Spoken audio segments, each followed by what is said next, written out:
Welcome to the Sesh'room. Hope you brought your notes. Hope you got your quotes. Don't duck that smoke. Welcome to the Sesh'room. Hope you brought your notes. Hope you got your quotes.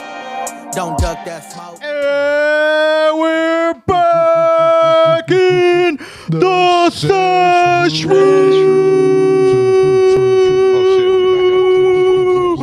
Woo! Pens up, boys. We made it. We made it. Cheers, Fran. Cheers, Fred. Josie. Well, we are here in the new studio. First episode, boys. A lot of work went into all this stuff. But Hard work and dedication. we're fucking here. You guys didn't do shit, though. That's true. You guys just showed up, look cute, and that's Showed it. up late. But you on that M time. Fuck that guy. But He's gonna hear you, bro. He's gonna run over you. yeah, he's just only a street or two away, so he'll just Little come bastard. up. Why is he not here? I don't know. He never says, so I'm just like, you know what? I'm not even gonna say anything. But besides that, we're still here. New room, same tomfoolery though. Shenanigans.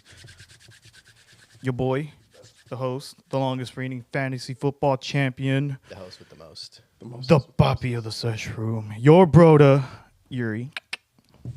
And then we have to my right, The retail worker. our resident retail worker, our chef maestro, And, our coach, Sporting the Yank. our logo, the logo. Big do that. Boy Steve.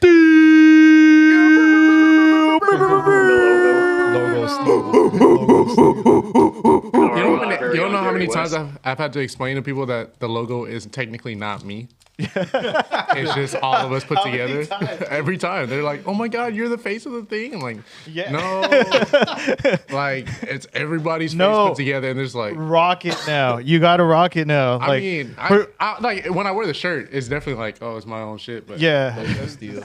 I can't But be like, you have "Nah, your own it's not me." thing, and it's be like, yeah, like it's our pod, and like they made me the face of the fucking brand, I could, and like, but nah. I gladly love explaining to everybody that apparently when you morph all of us together, we that. turn into this beautiful. Yeah, being right here. A lot of us have fucking glasses. Yeah. I'm assuming the only thing that they took from me is probably being black. Yeah. Well, the logo is black. Yeah, well, that is true. But no, but The like logo's black. no, so like, well, yes, but this I don't see color. this what? The I steel because is it can't be missing black link. and then black. You gotta see color. Yes, you gotta but I don't know. I don't know what I was gonna So say. anyways, to your right, we have the CPK, the eepiest CPK. boy here, We're here. The un- and we're awake undeniably lucky. because G. I got my awake joy. The wake Yeah. up.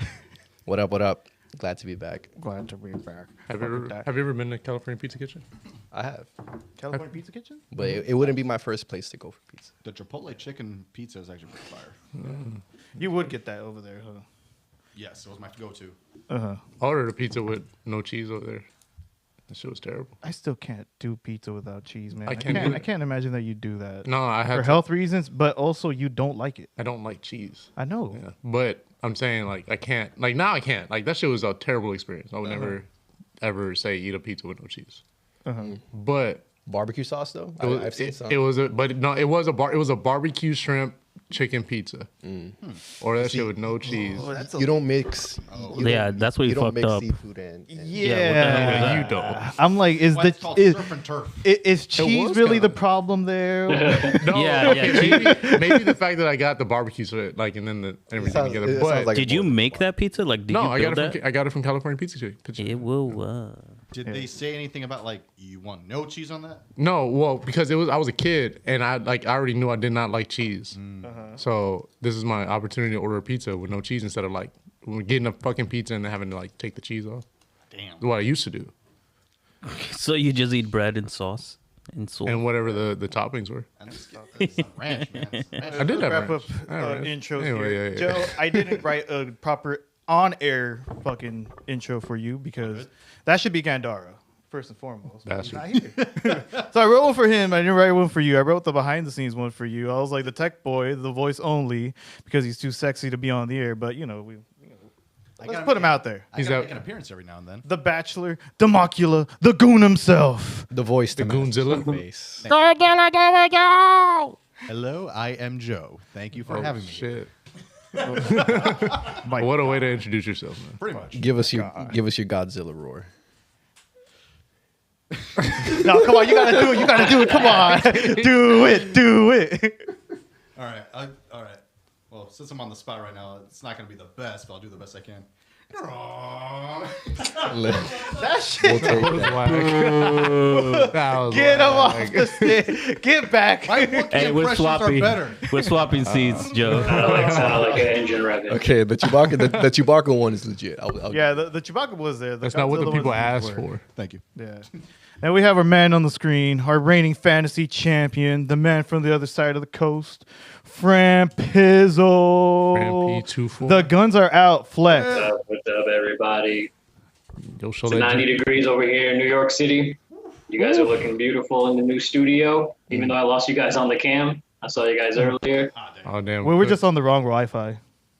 No, it's all good. It's all good. Oh, let me try to fix Yeah, it. I'm I sure. already I'm fixed sure y'all are looking gorgeous. Of course. Oh, I'm he can't see excited to talk anything. some He can't sports. see us. Yep. You can't see us? Oh, I see what's going on. The wide's not there. Hold on, I got it. Here. Cross. You guys go ahead and lily gaggy for a little bit. Because behind the scenes, it's not Joe. But we Yeah. have our heathen over there, Gyro. Yo, And what's up, voice everybody? Kakashi Sensei. He literally will never show up on camera. Why not? I don't know. Is he? Y'all can't pay me enough. Nah. But as I go fix this camera, first thing on topic, WNBA. NBA. Playoffs So are coming. was it so dildos, guys? You guys want to talk about dildos? Are we? What's the over under on the colored dildo? I'm just gonna We be straight throwing up it. on this right now. I'm not very well versed in sports. I'm trying to get more into that. So but in terms of hearing this, I did get wind of this. I'm like, what the hell? Yeah, it was a string. Like it was a coordinated attack. Yeah. I mean, It was You think this is You think this is going to be one of those events where we'll look back on it as like the 2025 like dildo barrage? Yeah. Like it'll just like date. Here's It'll be like, a part of the here's WNBA. like, y'all remember when there History. was a Where bunch were of dildos on the WNBA like- Where were you with those for a dildos week based straight? on? Like when they made the Hollywood sign, Hollyweed. Oh, Oh, yeah. yeah. It's like one of those That's events. a good memory to unlock right there. Yeah, but that shit was wild. Someone just threw a dildo on. but I feel like you have to think about like it's been done before in male sports and other sports before. Like we've seen it in football before. Like True. a couple Was of it Stephon times Diggs? before. Then he punted it, didn't he? I think that's one of them. I think there's another one. But I know there's the Tom Brady meme of the dildo on the field. Yeah. But I wonder if they've only made it a thing because they kept talking about it, right? And then everyone kept throwing them. And then became like a Yeah, thing. it kind of gave too much attention You to know. it. Yeah. I guess it's just funnier because it was the WNBA. Well, yeah, like. But I'm not gonna but think lie. about this. But it I was mean, the also dildo thrown no just- matter it what, was but also in just as that, funny, you know? It's something you would see in a sitcom, like legit. I think like G is saying, it's almost like it's a rite of passage in terms of being a professional sports league. So It's some like at stupid some shit. point a dildo is gonna land in the line of play. But I agree that I think they did make too much of it, because if it's happened in football, it's not like a dildo lands on the field. It's like funny and we laugh about it on the internet, but it's not like it's like a topic on sports media. But this did end up being a topic in sports media. True. But I think it was because it happened 3 times in a row yeah, At three- at a women's event. at a women's events. So it's like It was literally But like the- a coordinated like attack. coordinated attack for sure. But you could tell like it got worse once they like Yeah. Yeah. they When kinda, everyone like, kept spotted doing it it. out. Is it true that they put the fencing around the court? No, that's not true. I don't Nah. think that's true. No. No, hell in the cell type of shit. But I love the memes that come after, the memes after. You know, the one where they're just like, oh, now they're gonna be searching for people for dildos. Oh, yeah. And it has like that. It's like, I know what I have to do, but I don't know if I have. If you have the strength to do Yeah, it. you know, you got to go up there, boy, if you're gonna get it in. Also, there were all of them were I think majority green. Green. I don't know what that has to do with Yeah, anything. because it was betting, huh? They were just like, oh, Yeah. pick the color that it's gonna be thrown on the. That was like some ET shit. Yeah, dude. Yeah, it was. It's like That's like guessing the color. It's like guessing the color of the Gatorade when during Yeah. Super Bowl. the Super Bowl. Like, what color is it gonna be? Rainbow, come on, rainbow. Like, what the fuck? Come on, squid tentacle, please. Squid. Like today it was purple for some reason. Yeah. So aside from the dildo shit going on, Purple's always a favorite. Okay. Yeah. we'll move on to what's actually know. going on in the WNBA, which is playoffs. So if I remember correctly, September something is when it's September 14th is when Yeah. the playoff starts. The Lynx just clinched at the playoffs actually. They're like the runaway favorite, right? Uh huh. And they just beat I think the Liberty, which is what honestly one of the top teams anyways too. Yeah. Well, from what Well, I'm the seeing reigning here- champs. Reigning Yeah. champ Liberties. The Liberties, huh? Yeah. And what I'm seeing here is that it's just such a tight race for the second seed. So you have Shitlanta, the Liberty, Phoenix Mercury, the Aces, and actually the new team Valkyries. Yeah, the Valkyries actually been kind of coming up too. Yeah, like they're all in the race. They're all within 2 games within each other to get the second spot. The Lynx are the only one that have like clinched. something locked in. But damn, like that's a really tight race. Sparks, unfortunately, if the playoffs ended today, we'd barely be in. Oh, we be in? Yeah, because Oh. we won yesterday, and today's game is what really decides everything. Yeah, Well, not decides everything, but kind of makes everything shape up. And Cameron Brink's back too. She came back like 2 weeks ago. How's she been doing though? She's been playing off the bench, but she's been honestly like I think at first she kind of started a little bit slower, just kind of coming back from injury. But like I saw a couple of stats like maybe a couple of days ago, and like she's starting to kind of pick it. Like her numbers are starting to go up. I feel like the more games she's playing. And honestly, that's only good for us because Rakaya Jackson has also just been playing really good, and then honestly, Kelsey Plum has just been kind of the anchor of the team, kind of just staying solid throughout the season because she's still really good and she Yeah. scores a lot of points. Yeah, and then she's our defensive Yeah, weapon, too. Brink, The nucleus. Brink has been back for 8 games, and in the last 10 games, we've been 7-3. So that kind of gives you, even if she sort of came in rusty, we've at least been playing better since she's been back. Because 7-3 in the last 10 games, that's the only reason why we're in the mix. Right now, we actually are a half game back out of the 8th spot, but it's tight. We're 16-17, and the Seattle Storm is 17-17. So we can make up ground today with a win. Yeah, it's got to be a dub today, though. Yeah, I see. I haven't watched any games, but I keep up with it like on Instagram, and I see Rakaya Jackson's been balling out pretty well. Yeah. And it's a shame that she's just with a Shitlanta player. But besides that, I'm happy to see that she's coming up because she was like when we first got her, I was like, she's gonna be the stud. She's gonna be a stud. No, I think having Kelsey Plum like with her, like it's kind of showing her like what it means to be like a consistent like high scorer. Because I think like she showed that she could score at a high level, but like she wasn't like obviously they didn't have Plum last year, so it was hard. It was already harder to like win games like in itself. But I think with Plum, like she's kind of like I think like you need a good vet to learn from, and I think they're a similar type player where they're very like much high usage, like high scoring. So having like Plum to look up to, kind of being able to. Yeah, the one that work together to kind of get this team off. Yeah, because you need that person with that young squad that we had that's been there, done that. That's her role. All-star. Was it 2-time champion or 3? It's got to be at least 2. It's 2. Maybe It's 3. all with the Aces. Yeah, it's 2 because they didn't get the 3-peat last year. They had the repeat, and then last year Liberty. they Liberty.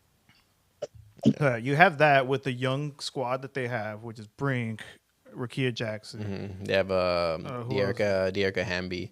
Hamby who's too. like- Yeah, Hamby is actually our second she's leading scorer. super She's solid. 17. She's averaging 17.8. Yeah. Damn, that's beautiful to see. But I mean, philosophic, like as a team, in the standings and the record, we got to do better. But Yeah, I think It's a tight race. if we could squeeze into the playoffs, like maybe we can make some noise. But honestly, there's some really good teams in this playoffs. I think the Fever is going to end up going to the playoffs this year. And like Kaylin's been playing a little bit better than she did last year. So she's they have been Mitchell, out too. though, hasn't she? Like a couple games already. yeah, she's missed some games this year. Yeah, this slate is kind of crucial, but She's out. She's been out. She's been out recently, and they're trying to figure out if she's going to be back within the regular season. But for sure, if they make the playoffs, she'll be back for the playoffs for sure. Like there's no way we're getting a Caitlin Clark less fever for the playoffs, like at all. Yeah, and Loki Mitchell has been averaging like about a bunch of points, so she's been kind of carrying while Caitlin's been out too. How's Sophie Cunningham doing? Sophie Cunningham, I think she comes off the bench, sensation. but she's like a pretty like they use her a lot. Yeah, Like she is in like one of those enforcer, like I guess if you were to compare it to the NBA, like those enforcer type players who could like make shots too. But I don't think she's like super utilized in the offensive game. I think she's more so like to just make noise and kind of like get the team going. Because when she went and defended Caitlin, like she became just like an internet star. But my God, I think she's Australian, and honestly, Australian? and I think that kind of checks out because she's pretty tough. yeah.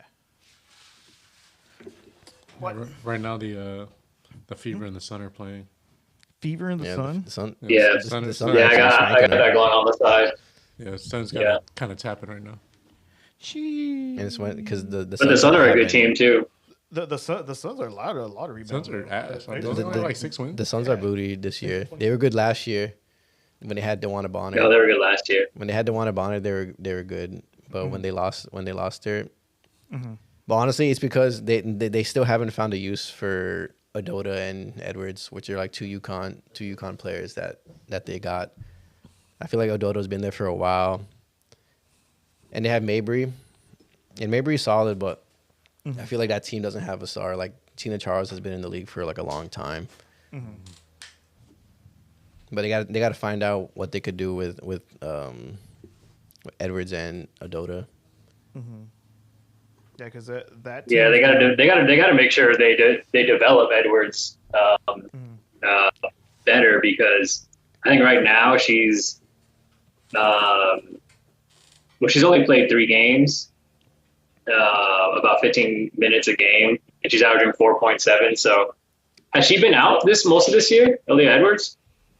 I guess so. She must have been if she's only played in 5. But I know Adota is like is the other UConn player that they have, but they haven't got her going. And it's tough too, because I think when they lost DeWanna Bonner, they lost pretty much their star, so they're in like a complete kind of rebuild. But hopefully they could, if Edwards is coming back, they could get some good minutes out of her at least towards the end of the season. Just see what I mean. Right now they're kind of spanking the Fever. Damn. But Edwards has played 5 But points. is 7 minutes. Caitlin playing right now, Coach? She should be. I don't know why. I don't think she's playing right now. No. Nah, that Caitlin explains is out this. right now. So Now, that also team that drives. was disappointing too, though. Chicago. You know, Angel Reese was making a lot of noise, but I seen that most of it is because of injuries. But how real is that, G? Since you watch more than all of us, right? Yeah, I watched some, but I think I watched more so of the top teams. Okay. I feel like They didn't even bother with Chicago. like really, if you're gonna go watch them, it's to see Angel Reese, because I feel like like I know Cardoso was drafted like higher than Reese, but I feel like Cardoso still hasn't like made a statement like, oh, I'm here to be like the next No, she's like been top quiet. person, you know, like she's been kind of like just kind of slow and like in a slow start, like, you know. But I feel like Angel Reese is kind of like overtaking like the stardom of that team, which is fine, because I think That's what she's there. I think she's their best player, because I think she has the most upside, because she kind of does everything. But they just can't come together as a team. I think when they lost one of their top scorers from last year, I can't remember her name, but she's not in the league anymore. But when they lost her, they lost pretty much the majority of their scoring.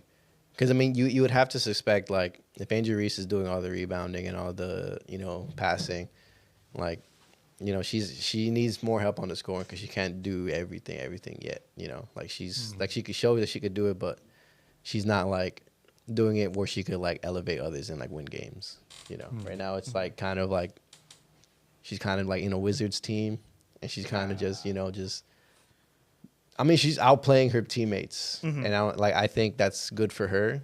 I don't think any of her teammates are really stepping up to help like as much as her. Yeah. You know, I mean, it shows in the stats, but I think I think they just have to come more together as a team to like the mutual beneficiary of like, okay, like what can actually help us win games, and what maybe that means going to get other people or not, but they're struggling for sure. She's definitely doing a lot for them.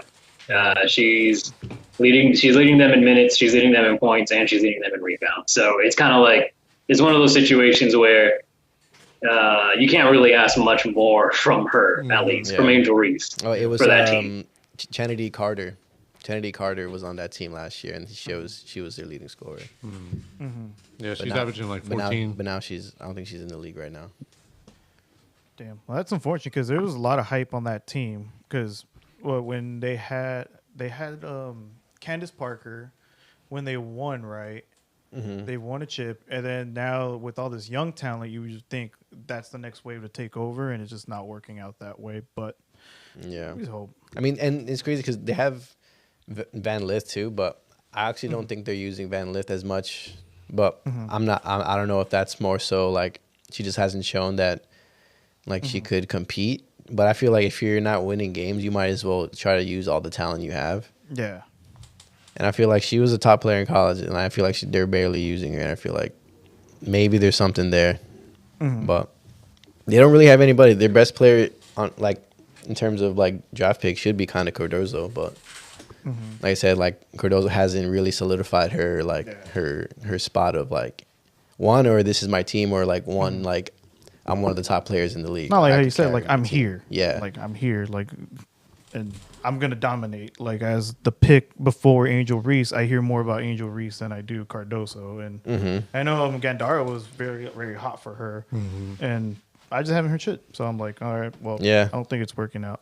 What I do hear is obviously with Angel Reese a lot with the CBA and them trying to get paid and all that stuff. So that's a lot of stuff that's going on. That I feel I hear more about the CBA than I do the playoffs. To be honest with you.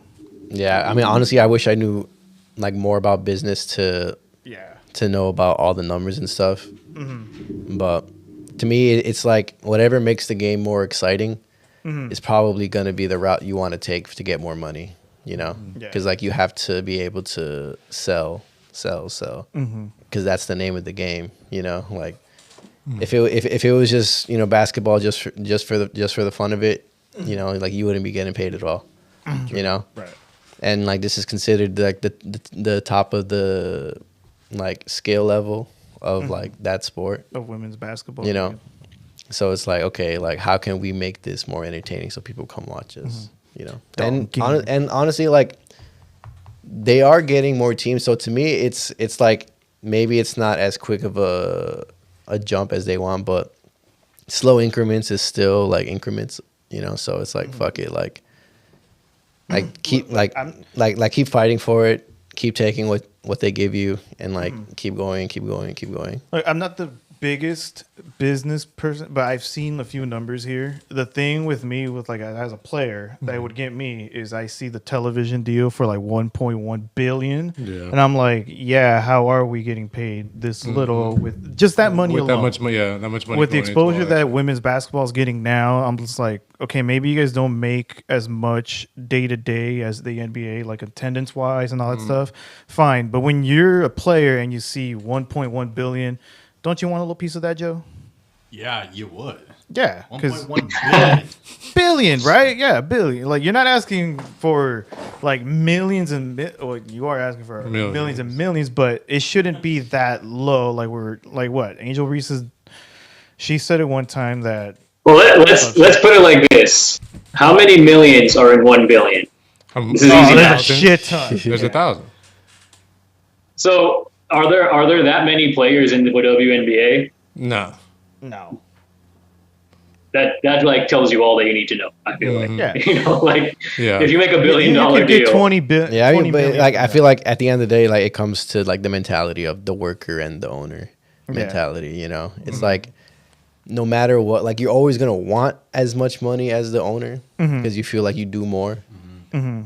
But like at the end of the day, they control it, and like they'll always take the route that's gonna pay them more, and then they'll give you like what they give. It's always the fight between the two. So really, it's like what you got to do is what LeBron is like kind of being like rumored doing is trying to make his own league.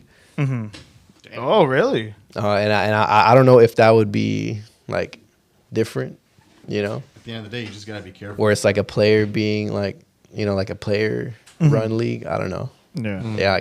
Well, I feel like the NBA is already a player-run league, especially when you compare it to, well, mostly football. Because baseball, like, it's mostly ran by the players too. Like, they get more of the revenue, is what I'm saying. Like, more run by them. NBA definitely gets paid the most. They only have 11 players, granted, or however, what is it, 13? However many. Compared to football, but like football, you can just clearly see owners are just fucking them over, like left and right. But you also have to think about the like packing up the seats too. Like I went to Sparks and Lynx game. Like the Lynx are like top team in the like probably one of the best team in the league. Right. Like you would think like like Thursday afternoon in LA, Sparks, Lynx, at crypto, like a nice evening. Like, and the cheaps were hella cheap. So you would think, like this should be like packed, like. Yeah. And then you go in and there's like, really it's like if you got nosebleed seats at like any regular Laker game, like you would look like the only guy like up there. Oh, really? And like there was a bunch of like field trip kids, so like all wearing the same color, so that they just took up like a bunch of rows. And like honestly, like that I get, like you're trying to get a business out of it, so you'll do anything at that point. But like really, like people got to come out to go watch them. Honestly, like it's a good product and what they put out, and I think like more people should go to more games.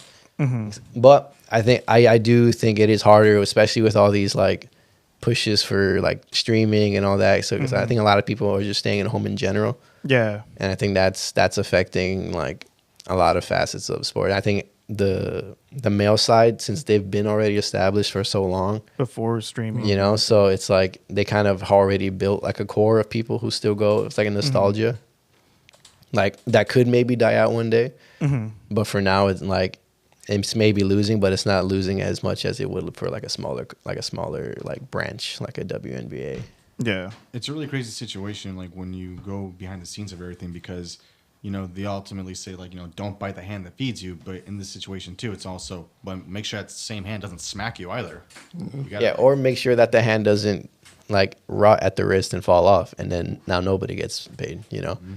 Like it's tough, right? But, like, which is why I say I'm like we don't know the full numbers about it, but off streaming alone, like I said, 1.1 billion. Like you can pay the players more than what they're getting paid now.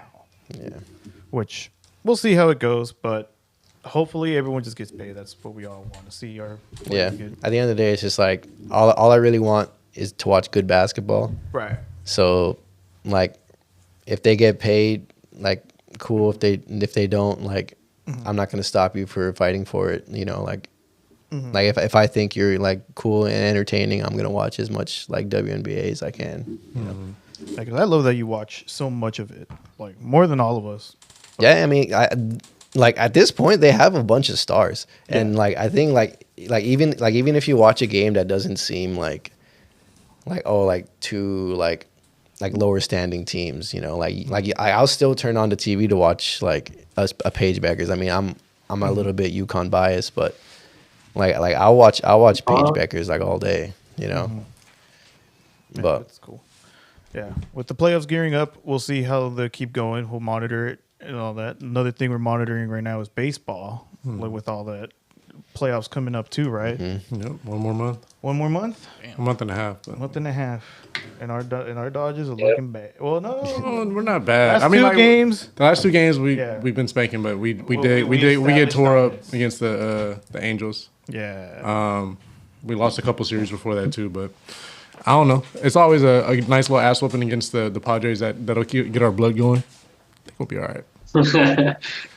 Sweep them. It's kind of great. It's kind of crazy that like going into this series over the weekend with the Padres, you can tell we're looking at it as like, all right, like they finally had taken the number one spot in the division, and they were like, all right, time to like extend this lead. And for the Dodgers, it was like, all right, it's a get right series, fellas. It's time to get right for the Padres. It was just like that's exactly what happened. It was just like the meme when the dude sits up, he's just like this. Undertaker. Undertaker goes up. And he looks at him like Brock Lesnar, and he's like.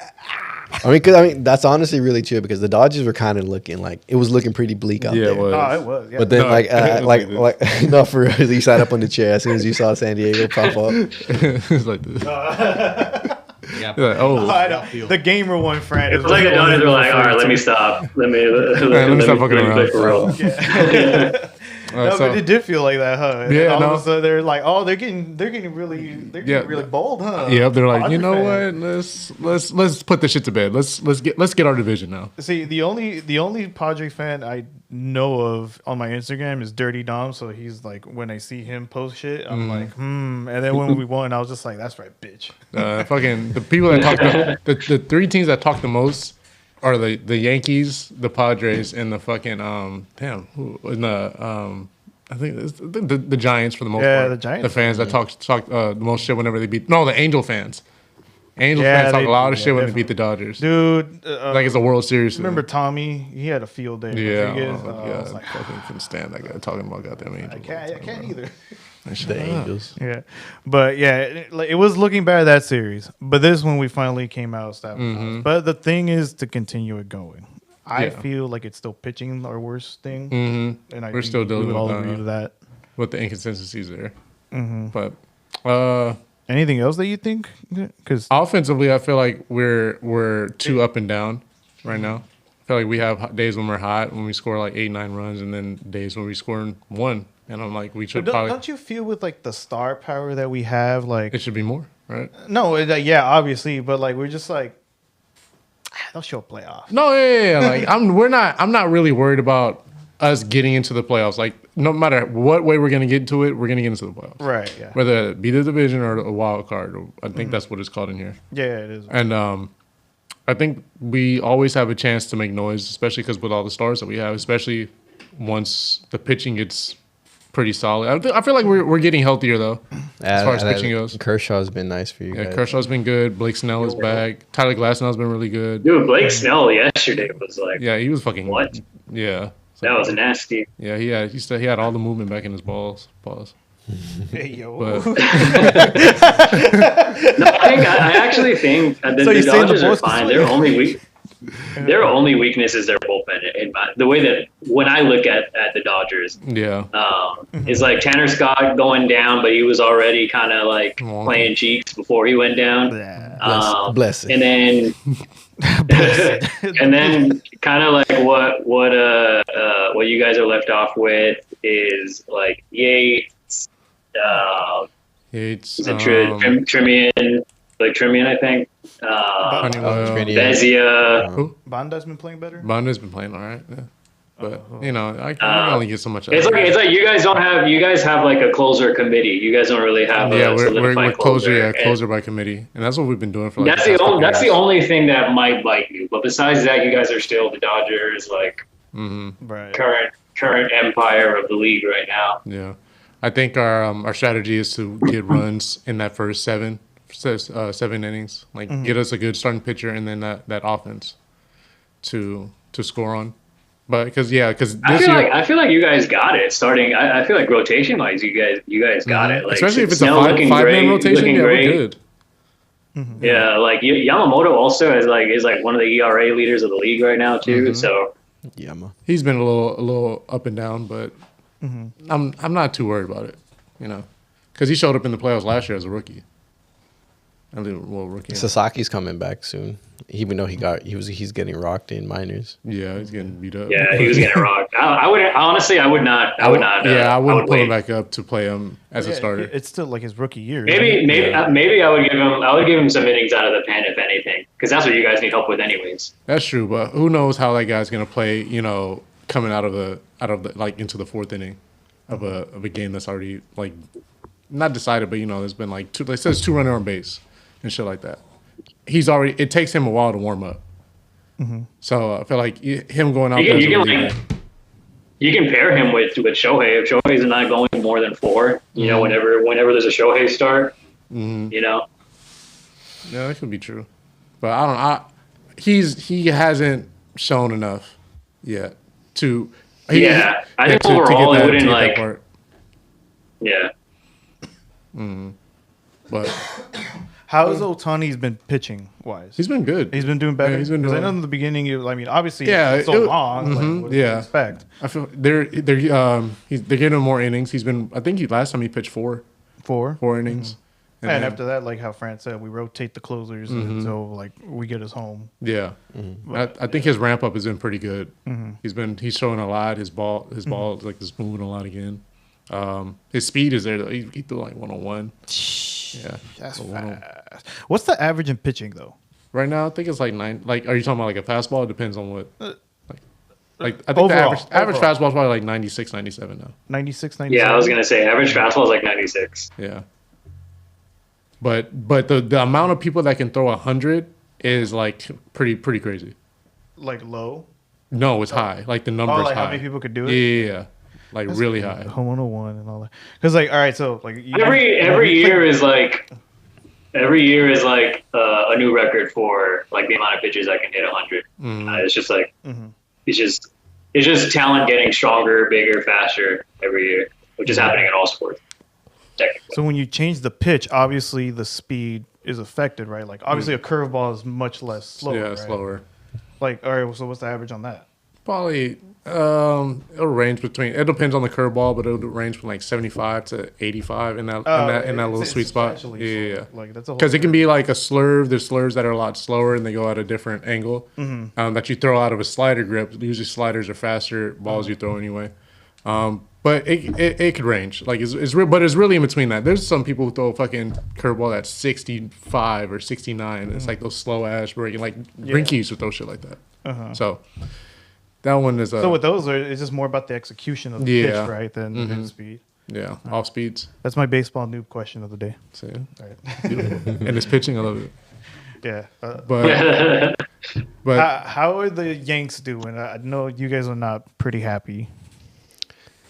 Well, I mean, now since we're playing ass teams, we're making up some ground. But we've That's what we need. since the All-Star break, have been playing so bad against really good teams that we have knocked ourselves out of the top spot in the division. We're not even second in the division anymore, so we're fighting for wild card at this point. I still we're 5 games back from the division. The Blue Jays are legit though, so I don't know if we'll catch them, but we're a good enough team to make the wild card. I don't know if we're a good enough team to make it back to the World Series again. But we have a lot of shit to fix in order to do that. Yeah. But yeah, that's kind of where we're at. It's I feel like, I mean, we made some moves. Like, I feel like around that time where we were struggling, we made some moves at the deadline to kind of jumpstart our team. But I feel like once they came, it was kind of the opposite. Like they started off slow. We were already kind of playing bad. So then it was just like a mixture of like, please, anybody just play good and can we win a game? Like, somebody please close out the game. Like, we just kept putting ourselves in situations where our closers couldn't finish the games for us, Yeah, I feel like pitching's been like super inconsistent for you guys. Yeah, no, I mean, it has. Our closer position has been, a phantom position this whole year. Like at the start, you thought, okay, like they went for Devin Williams. So like, even though how good Weaver pitched in the playoffs last year, it felt like, all right, like he's our setup guy. Our Williams will be our closer, and then almost not immediately, but I guess close to immediately, but pretty close to immediately. Like almost like a month, like almost a month or to a month into the season, it was pretty clear Williams might not cut it, and it was like, okay, like if that's not it, then what is, and we never kind of answered that. And we were kind of just throwing in Weaver every now and then, giving Williams in there, kind of just like doing the juggling between the two. And then, but I feel like at some point, like we were struggling on our infield as well. So like, I feel like a lot of our issues have been mental this year. It's just like pitchers can't close, infielders can't get ground balls. Our only saving grace has been our outfield. And honestly, God bless them because they're awesome. Like, Martian, Bellinger, Grisham, Judge, shit. You could throw, you could even throw Stan in the outfield too now. I was gonna say, man, even Stanton got some reps in right field this year, man. That's how like even when Judge goes down, man, and when we were sitting the Martian for a little bit just to kind of give him a break, man. We can throw Giancarlo out there, and he can still be catching fly balls and pop outs, and dude still kind of has a cannon, low key. Dude, it's crazy. I feel like Giancarlo playing the way he's playing right now, because honestly, Giancarlo's been one of our top players since the All-Star break in general. Yeah. But like Giancarlo, being the vet that he is, I feel like being able to play consistently good, even though we weren't winning. Like, I think that's like one of the true tests of like what a leader should like show like the rest of his team. Because I feel like since a lot of what we're going through is really mental, like it kind of shows you like the mental like stability of somebody like Giancarlo, who's been in New York for a while and like has dealt with the media and has dealt with like bad, teams, and bad play. And I think like him being that vet, even when Judge went down, like Stanton has, like I said, like stepped up to even play outfield. Like that's like that means something, And I think honestly, like if Giancarlo isn't playing the way he's playing, I don't even think the Yankees have a shot at all, And to have somebody on that team who has that much of an impact like Judge would, like it's special. So it's like I think our team needs to step it up, and I think our new acquisitions have helped us kind of come together between like a really like the ship was sinking, And I feel like at first like it felt weird having this change up because this team is so young, and it kind of I think it spooks a lot of the young players that we have, to not play well in the beginning of the season and be scared at the deadline that something could happen to them. Especially when you have prospects down there that could take your spot, And I think having like making it through the deadline kind of eased the minds of people like Volpe, who's been playing a lot better, like considerably a lot better since the All-Star break. And so having these new acquisitions to kind of step up and fill in the gaps like McMahon and Caballero, like, and then just having like Rosario in the dugout, like, being friendly and just having everybody kind of get out of the dumps that we were in, like, which was like a not enjoyable first half, really. Yeah, there was bad juju to shake off, and you kind of needed a shake up in order to just kind of kickstart that, like new personalities, new energies in the dugout. Yeah, and honestly, for as good as Giancarlo has been, like it's kind of crazy to even think and say that Bailey probably has also just been another like godsend, like just doing stuff that is like helping us win. Like it's kind of like it's like what you're saying. You take Giancarlo out, like that accounts for that accounts for some wins and losses changes in our record. But you can say the same thing for Bailey, which just kind of shows how important our outfield has been. That like you can point to like Judge, Giancarlo, and Belly, and if any of them like you pull them out of the equation, it affects us that much. It's like that's how much our outfield has kind of been carrying the team. But we know it's playing like, pretty well too, right? Infield. Yeah. No, like McMahon is short-handed, man, at third base, which is like exactly what we needed. Like, G and I talk about this a lot. We had Oswaldo Cabrera, who has been kind of like a utility guy for us the past couple of years, but like great energy, like a much better bat than I feel like most people give him credit for. And we lost him super early on in the season to like a broken leg, I think. And like it's not talked about enough. I feel like in Yankee like sports journalism, like how much that has impacted the team, because that third base, like the rotation of like Peraza and Vivas that we kind of had going there. I mean, young guys, hopefully they figure it out, but they ain't gonna figure it out with us because we needed a McMahon in there, man. We needed somebody who was short-handed and was just not gonna let shit get past in the hot corner. Like that's why they call it the hot corner. Yeah. And that's what he's been doing. Like offensively, like we're still waiting on that first home run from him with us. Oh, we got it. He's been getting some. We got it. Oh, we did? We got it. I think yesterday. Oh shit. Well, there you go. No, the bat has been like a pleasant surprise to me. I was expecting the great defense, and he's been figuring out. That's kind of a touch that we have somehow. Like the Yankees have that touch with bringing guys on and kind of bringing some better offense out of them. But there's like, you can point to like Curtis Granderson, Luke Voigt, Trent Grisham, like guys that we just bring on. And then I think that's one thing that we develop really well. Like no matter who it is, we bring them on. We kind of have them figure things out with the bat. So that's been a pleasant surprise. But the thing is, like, we're like, we won a series against the Twins. That was a get right series. We're playing the Cardinals right now. This is another get right series. I think we're gonna get the Red Sox next weekend, and that's gonna be that's an important series for us. That's like that's a Padres. Like, that's gonna be Dodgers type of shit. Exactly. So that's the one. That's where I want to see us click in. They're second in the division, right? Yep. Yeah. And which means that they're also like they're like ahead of us in the wild card. Yeah. Because I think that'll be y'all to be the second in the entire AL, right? Mm-hmm. Yeah. Bellinger played first yesterday too. He was. He was playing nice at first. Oh, he played first. Yeah. Nice, bro. It was always a little that in his back pocket. Yeah, I miss Belly, dude. Yeah. He wasn't really finding it with us at the end of his career.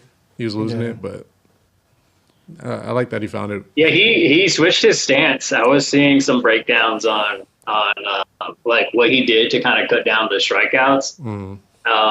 He has like a 2-out approach now and like a no-out approach. Mm. So like not 2 out. I'm in a 2-strike approach. Yeah. So like when 2 strikes, he's looking to kind of like line it the other way, kind of like not trying to do too much with it. Yeah. And it's kind of been paying off, and he's just been having great at bats, like a great eye in the plate. Like he was kind of a very aggressive at the plate, and he's somehow figured out a way to like still be aggressive but not chase after bad pitches. So yeah, that was he's like I don't know. He when he left for you guys, like he was. Like there were some times you would see him, he would have some at-bats at the end of his Dodger run, like where you're like, yo, this dude is like kind of looking like he's losing it. Yeah, but with Chicago, he made some great adjustments. So that's big league, man. That's a big leaguer right there. Yeah. You can figure shit out on the fly like that. Mm-hmm. No matter what the adversity is. Mm-hmm. Yeah, but as far as that's what's going on in baseball. Best team is the Brewers, I think. Yeah, they're on the. Yeah, man. They're fucking 10-game win. Yeah, we focused on the Dodgers and the Yankees, but the MLB right now is kind of crazy. Like there's some tight races. The AL West, like the Mariners and the Astros are kind of duking it out. They're just like a game away from each other, and then the wild cards are both really tight. It's like out of nowhere, the Guardians. Like I think people thought they were going to be sellers. At the deadline, and now they're the ones right behind us in the AL wild card, and then the Reds are like looking to knock out the Mets. Like the Mets have been skidding like crazy. The Mets have been cheeks. They lost yesterday. Yeah. I didn't even think that. I don't know how they were like. How do you lose that? And then they lost it. Yeah, so it's kind of like baseball's getting like, this is the fun part. It's like the dog days of August, man. Yeah. The race to the playoffs. But yeah, I think as far as MLB, I think Yeah. That's where it's at. yeah, it's pretty fun right now. Near the finish line. Yeah, Because I fell off on like I started off so well like watching baseball, keeping up with it, but now I'm like I'm tired. I'm tired of this grandpa. that's what happens. Dude. I mean, like, Yeah, that's what exhausted me, dude. like there's a portion of the middle where like you really don't like have to watch it and keep up with like. Yeah, I was gonna say if you check out at any point, check out during the middle. Yeah. Because now it's starting to get really good again. Yeah. Like if there's a point in the baseball season where you feel like checking out, I would say it's like maybe June, July. I know the All-Star break is somewhere in there. You can check back in It's like a little bit before All-Star break and then like a little bit after it. You know, so I feel like you're cool till the start of September. When Start of September, shit that's when I starts get to back actually. on. Well, not that it doesn't matter more now, but it's gonna matter a lot more. Yeah. No, well, like in fantasy league, I'm still adjusting my lineup and all that stuff. But like to watch, I was like, I'll start back in September then. Yeah. Because I'm like, dude, it is a lot of games. I was like, after like, especially going through fantasy with y'all with baseball, I was like, yeah, y'all right. Like this is a lot more intense. Cause like and every honestly, day, it's it's just like if your team is good too, you know, like if because the Dodgers are going to be probably most likely fighting for something, so that makes it a little bit more like effort to like watch it in the later seasons. Yeah, like this weekend was a weekend to kind of tune in. Like like if you're a Dodger fan. Like it's a divisional rival series, and it's literally for first place. So it's a series that matters. So like that is one of the things that I do like about like this part of the baseball season. That it's like, okay, like these are actually games that are starting to matter. Yeah. But since talking about games that don't matter. preseason. Preseason. Saints football's on right now, baby. I just tuned into the game. Son of a bitch. Yeah, who's Jacksonville? Who started? Shuck did. Actually did pretty good. 231 yards, 24 out of 34. Touchdown, interception. Wait, is it not Shu? Okay. I thought it was Shu. No, it's Shuck. Oh, okay. Is we shucking TDs? He's shucking TDs and throwing picks. Shucking TDs and throwing picks. He's gonna be he's our white version of Jameis Winston. Is what it looks like. So he's gonna be eating. It's like fuck it. So I went to the Charger game with Joe last week. From what I remember of him, oh boy, Shuck. He did throw a nice touchdown pass, like down. But again, it's like preseason. I mean, it's nice as like on the competition level. But Spencer Rattler is like not it. I still count as an official win. Oh, bro, I've been trying to tell you this. Hey, you know, when you don't have a quarterback, you gotta have hope somewhere. And I'm just like, have you seen like what he looks like, bro? That doesn't look like. I know what he looks like. It does not look like a still gave him the eye test. Right, bro, just look at him, dude. He's just like, oh, that dude nice. It's not how you play on the field. It's how you look. It's how you already don't look. You don't even look like a quarterback, bro. Yeah.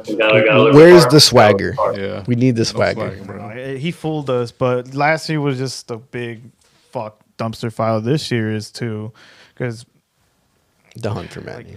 We can't score on players that are probably not going to make this league, and I'm just like, you know what? I'm gonna say something. I feel like you guys are gonna start off hot for no reason. Again, like 2-0, and then like last year. Like last year, you're gonna do the same shit. You guys are playing against future Saints.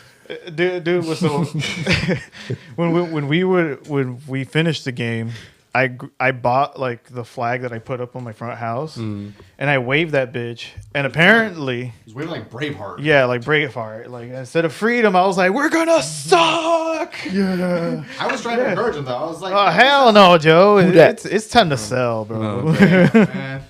If you knew what we knew, you'd be if you know what we know. Granted, we're not playing any star players in the preseason, so maybe that changes with Olav and Rashid. Kamara. Like, put Kamara in the last game probably of the will. preseason. It probably will. Nah, there's no need for them to play in the You preseason. know, maybe if they get wind of this conversation, then maybe they'll step up their game. Yeah, hopefully they hear me talking shit. You Coach get it together, Yuri. boys. Let's You go. finally got your shirts, right? Yeah, I did. I did get my shirts actually. So I bought shirts Same from Alvin shirt. Kamara. Like he has his own merch, Oh, okay. and for a while he didn't send them to me. So when I was at the game, I was looking for him. Like I had like, I'm here to get fucked up, but I'm also here to fuck up You're because just floating on shrooms looking for Alvin Kamara. I was like, hey, yo, I need shirts or money. Where are you, my boy? Which one you got? And he dodged the smoke, but then right after the game, I saw he resent them. Oh, okay. It's like, all right, I got my shirts now, though. He saw you in the crowd. He was like, "Oh shit!" Yeah, he just like, he was you like, know "This what? is a I don't question, want like, like a that shirt." dude's got a mullet and all this shit. I don't want. I guess he got a mullet. I want no parts. 2022 or 2025. As your designated sober buddy, it was not my responsibility to prevent the fight. It was just my responsibility to get you out when it got bad. I just wanted you to encourage me. I just want you to know that. Bro, you're not For gonna sure. fight Alvin Kamara for him, bro. Yeah. Huh? You're not gonna fight Alvin Kamara for Oh, no, him. I said I would, but I just know that if it comes to a point where like they're Look gonna at that. have We the got whole them. We team got try them to kick our highlights right asses there. when Look it at that. Okay. Oh, okay. Like high key, our defense, I feel like is going to be like out of the blue. We're going to be pretty solid.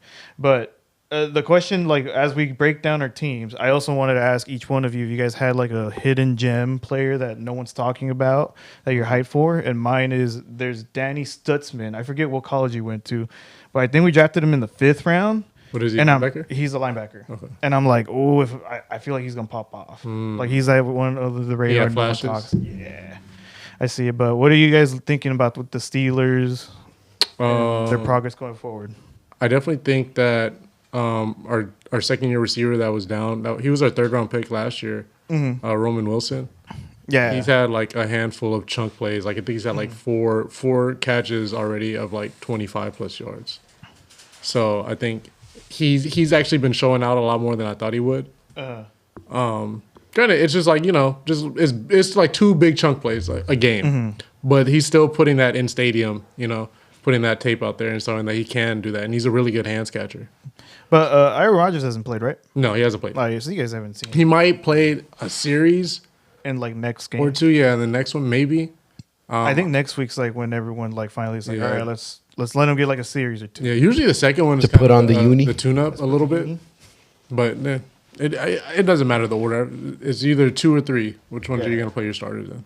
Yeah, we try not to hold so much weight on preseason. Like Yeah. when I was there, like we showed up late, fucked up. I was fucked up as hell, and like I sat down and like even when like the refs threw the flags, I kind of got upset because I was like, who the fuck cares? Like it's fucking preseason. It's preseason for the refs too, man. We're just here to get fucked up. That's it. Like, There- and everyone left like at the 3rd quarter because we all No, just it was knew. 4th quarter. Oh, it was 4th quarter. 4th quarter. We Like left, midway. yeah, we dipped like 5 minutes before it was over. Yeah, like it was. over. Yeah, like I was like, it's time to go. You guys lost?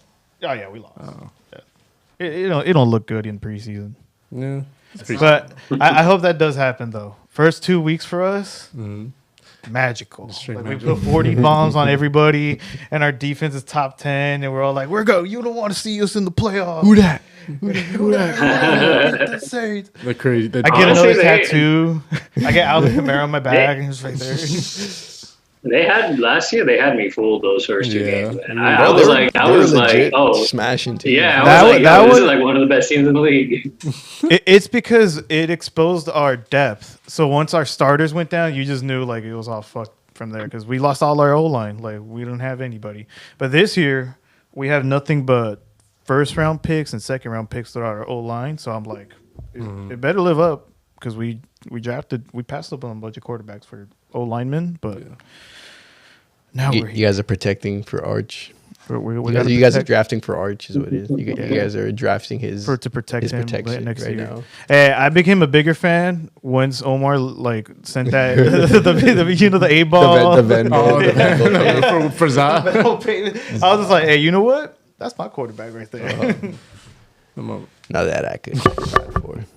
I feel like for a hidden gem, I feel like I would probably go up like the opposite side with Steele, and I would go Calvin Austin. Yeah.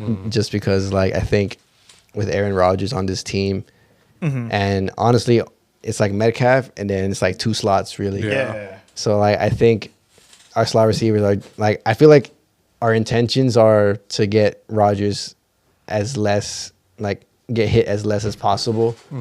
So that's going to require like quick passes and quick throws. And the offensive line have been blocking pretty good. It's like we're playing at 80% right now. I don't think we just don't have Isaac Sayamalu in. But our tackle's been playing pretty good, Troy and Broderick, and they've been going up against some solid pass rushers. Yeah, and so with that pass protection, like it's gonna open the door for Rodgers to get the ball out quick. Because I mean, like at this age, like you just don't want to be taking hits, and he had a solid season last year with the Jets. Like I wouldn't say it was like great, but you know it's like it is Aaron Rodgers. So at the very least, in terms of where we are at, in terms of our transition into post Roethlisberger, really, because we're still really in that transition. We haven't left yet. Like he's not even an answer. We're still looking. But we're just gonna try to get the ball out. Try to get the ball out quick. I feel like if he has time, and I feel like Metcalf, you know, this is gonna be his first time out of the Seahawks like organization. So like I don't want to jinx it and say that he's gonna have like a crazy good year. Because like he is a little bit like on the bigger, slower end, but at the end of the day, like he does impose a will, like a Calvin Johnston would in terms of physicality on cornerbacks. Yeah. So I think physical, I think if the pass protection is good, like and Rodgers has time, he's gonna have at least a deep threat. And at the very least, like if he could get it out quick, he's gonna have like two guys in Calvin and Roman. So, and then the new guy, the new running back we have too. With Aaron Rodgers, though, he's made a career out of like making slot receivers look really good. Anyways, like Randall Cobb. Yeah, I mean, he has the classic like sidearm, like almost like flick baseball throw. You know, like that. It's almost like throwing the first off a double play. Yeah. Yeah. It's like the weapons are not an issue if you get the right Aaron. If you get like a bounce back, which I feel like it's 2 years removed from that Achilles injury. Yeah, Achilles. And with the O-line you guys have, I feel like it's a good situation. He should theoretically bounce back, but you won't know until you're there. It'll all depend upon the offensive line. If we can keep Aaron Rodgers up, I think we'll be okay. Yeah, keep all quarterbacks up in general. Yeah, in general. I mean, there's some quarterbacks you can just there's like Lamar, bro. You ain't even got to fucking. There's some quarterbacks you could keep up, and they're still That is true. That is true. Name them. Fucking Drake Nathan May. Peterman. Who? The Peterman. Nah, man. The Peterman Trevor Lawrence is an easy one. Trevor Lawrence is going borderline. I would say. Mac Jones is a little bit. No, I've seen Mac Jones have the cleanest pockets ever, and then throw the most stupidest interception. He's still in San Fran, right? Is he? I don't know where he's at actually. I don't know where he's at. He might be with. Well, he was on the Jags last year. Oh yeah, he was. He was in the Jags last year. He might still be there. Who's our best friend, right? We were just playing them. Well, we were talking about the O-line situation. How are you feeling for the Chargers, Fran? In Charger land. In Charger land. I don't know. I'm feeling normal Charger pessimism. I would say your standard Charger pessimism. It's always something. Well, I mean, we paid like Slater, and only for him to like be out for the rest of the season. And then QJ goes down with a concussion. I mean, you just kind of feel for him on a more personal level, but I mean, it's not like he's broken out with us yet, anyways. But a receiver down on the just at least in our depth is not a good thing. We've been playing good in the preseason, to be honest. I feel like a lot of that is like Trey Lance just kind of proving that like he's probably an NFL quarterback, you know, like at least a backup, you know. Potentially even like, you know, a starter on a team that just needs a quarterback. Backup for her. Yeah, backup. Solid backup. I mean, I really don't think preseason matters that much. So I think us playing well in the preseason doesn't really give me too much optimism because, you know, we're not playing starters. We're not playing anything. For keeps or whatever. Not But in playing terms for of like nothing. a breakout player, I think with the Chargers, it's you would want to see it from one of our young wide receivers or maybe a young tight end Yeah, I was gonna say about that draft for pick. us. Yeah, now you like guys' wide receiver room- the kid from Syracuse. Brendan Hmm? Rice. Rice. Yeah, Brendan Rice. I like how Vidal has been looking in preseason, but again, like he was he played last year, and it's not like he broke out either. But he's been playing well in preseason. But yeah, also there's KLS too, who's another rookie, Keandre Lambert-Smith, who and so far in the preseason does have over 100 yards and a touchdown on just 4 receptions. I feel like there's something there. He's out of Auburn, which is interesting because I think we were expecting Trey Harris out of Ole Miss to kind of be. But hey, QJ's down now, so it's going to be Ladd and whoever else can fill in with alongside Keenan. So I think that's sort of that's the state of affairs right now. Keenan Allen back on the Chargers. Keenan. I know. I thought I was gonna give us some good karma back for letting him go last year, and then immediately after signing him, Slater goes down. So No, you still owe us a little bit something. It was karma's karma, bro. It was like here's so you know to do this again. I'm telling you, So yeah. we're gonna injure the person you put a long term person, so the person who you should have put a long term to come back. Yeah. Like, that money should have went to that guy. You We're gonna show traded- you why you you traded fucked it up. away. It's just a year though, because he wasn't gone that long. You guys just need to sign Drew Brees for like a day or two, and then the Cardinals will Have him officially be retire. lifted. Give him a statue. Give him a statue. we just need to take him out to dinner. All right, And be like, we're cool, right? my bad, big dog. Cool, right? Taking a cheesecake Like, factory. you Share guys some understand brews. substantially. He said cheap. I don't know though. It could be the football gods also mad for the Chargers leaving San Diego too. Nice. Like that shit pissed off a lot of fans. And I don't There's know so how many I don't know how reasons. you Like, you get think you rid can of just that, escape your that karma. Yeah. So Change many by changing your name. grievances that are just going on. The LA Devil Magic isn't enough right now. Yeah. Well, What about Football? Joe's team? Oh, yeah, he's a Joe Chargers just fan. keeps Yeah. the Chargers. Chargers. Yeah. It was fun going to the game with him because he didn't go with a Charger beanie or We just went with his fucking Godzilla shirt. Yeah, he did. So I'm on whatever team Godzilla's on. Ah, see. it looked like I Revanzilla. took my nerd friend with me to the game. Like, oh, you teaching him football? Yeah, I was like, yeah, Like, he's yeah, he's a kinda. little retarded, but he's He had a little bit of the tism. I just Little kidding. sports challenge. He's just a little Like, you challenge. see those memes going around where it's like, oh, like when my friend's telling a fake story, and then he adds more to it by saying like, oh yeah, I picked him up from the street and I brought him out of the hood. And then he just has that Iron Man Tony Stark. What the fuck? The snowball. But Well, I gotta reset these cameras, but let's start talking about little movies. oh, okay. Speaking of Godzilla, those are one of those franchises that have actually been doing a lot better in these recent years. These recent Yeah, so you talk recent about installments. franchises. The franchises that are doing good. Our camera went down over here, so Good. that's what I'm signaling for. Try to And enjoy it's anyway. the goon that we're gonna go to. The goon. The Gooner. But we'll get it back. The Goonzilla. But which are the franchises? And Joe's our big movie cinephile. I mean, we're all pretty big cinephiles. Joe has a But Joe's got specialtism for it, dude. to. I keep up with what goes on weekly, in the different studios, whether they're doing castings for big projects or what deals are being made via contracts and such. It's just interesting to hear.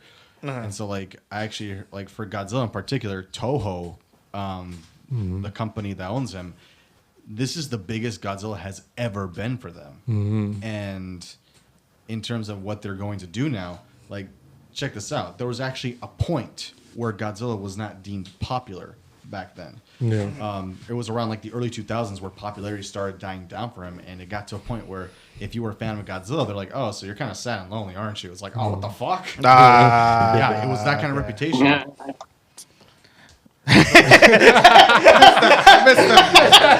That was it. I missed it. No, he didn't say anything. Chuckled at your thing. I just laughed. You know, It's just the timing of it. He was just like, yeah, that's about it. So, Anyways, you're saying so but in terms of what they're going to do with them now, Godzilla.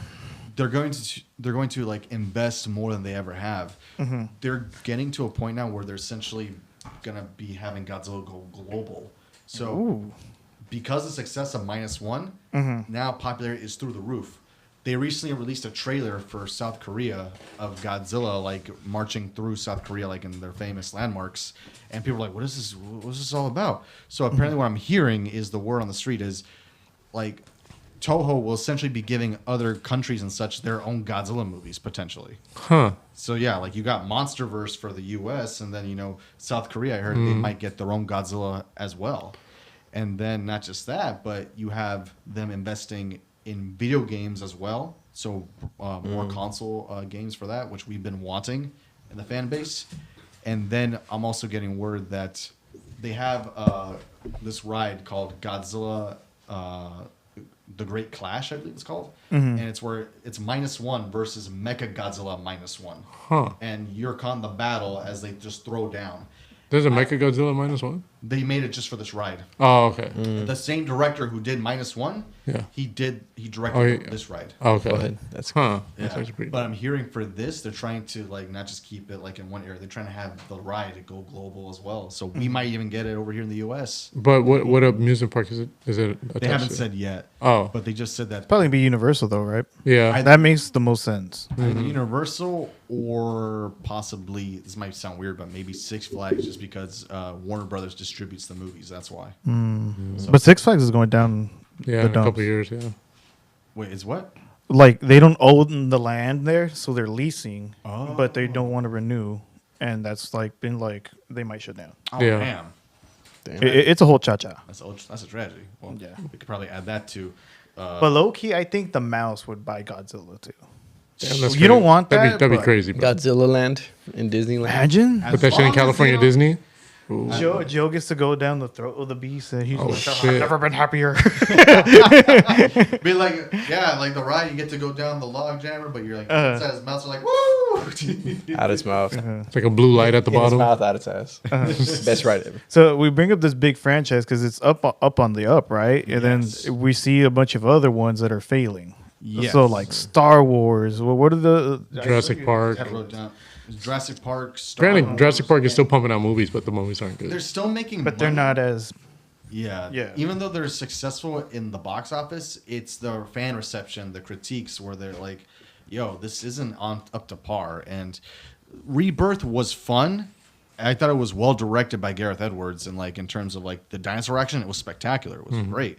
But at the same time, the story was very tired because they made this movie in less or like in about a year. Yeah. They released it within 2 years, but it wasn't given the proper amount of time to cook. And so like everybody who I've talked to about the movie, we said dinosaur action is fun, but they need to change up the story or just like put a cap on it and then come back to it later on, because otherwise when you try to force the creativity or force something to happen, it just doesn't come naturally. yeah.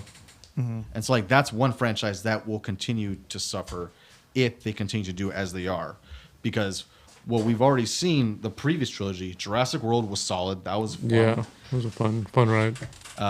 Fallen Kingdom was messy. Yeah, it with was like, hella messy. It was everywhere. yeah. It was everywhere. But they brought back the OGs. And then Was that Fallen Kingdom? No, that's the one after that, right? No, That's Dominion. Dominion. There it is. Yeah. Dominion is the That was one with after. the OGs. Yeah. yeah. That's the worst Jurassic Yeah, Park that- movie. that I've one ever was seen. pretty Dominion bad. was like god awful. Yeah, that one, when I watched it twice in theaters, and the first time I watched it, I hated it. I was just like, what the shit is this? Like, I thought we were going to have it focus on dinosaurs living with people. But no, instead, locusts are the main antagonist. And then they had it go to, like, an end-of-the-world Avengers-type situation. I'm just like, guys, this isn't what it was about. Like, why? Stop trying to make them Yeah, superheroes. Yeah. Since we're on the Jurassic Park stuff, I've been thinking about how like they keep I feel like someone at Universal or at the studio is somehow convinced that like you cannot have a dinosaur be the main antagonist in Jurassic Park movies anymore, and I just don't understand why. Like I don't like.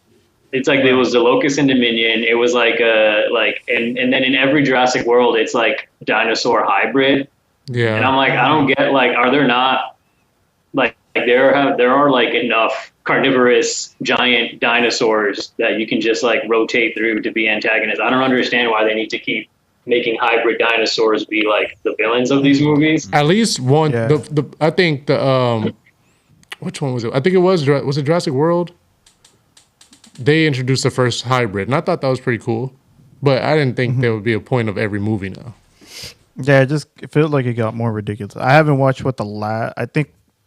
Which one? The one where they first. The first one still has a hybrid too, though, doesn't it? The first one is That's right. Yeah. Yeah. That's right. And then what's the one after that? The Indoraptor in Fallen Kingdom. I think that's the last one I've seen.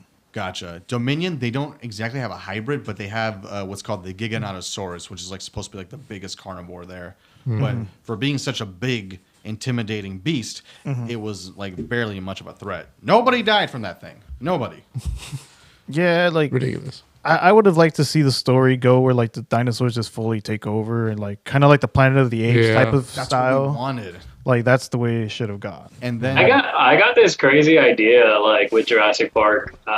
One of these days, like I don't know how they would do it, but honestly, I would just kind of like Planet of the Apes is a good way of thinking of it, because Planet of the Apes they thought that they were like going back in time or something like that, and then it ended up being like the original one, and it ended up being that they were like on Earth still.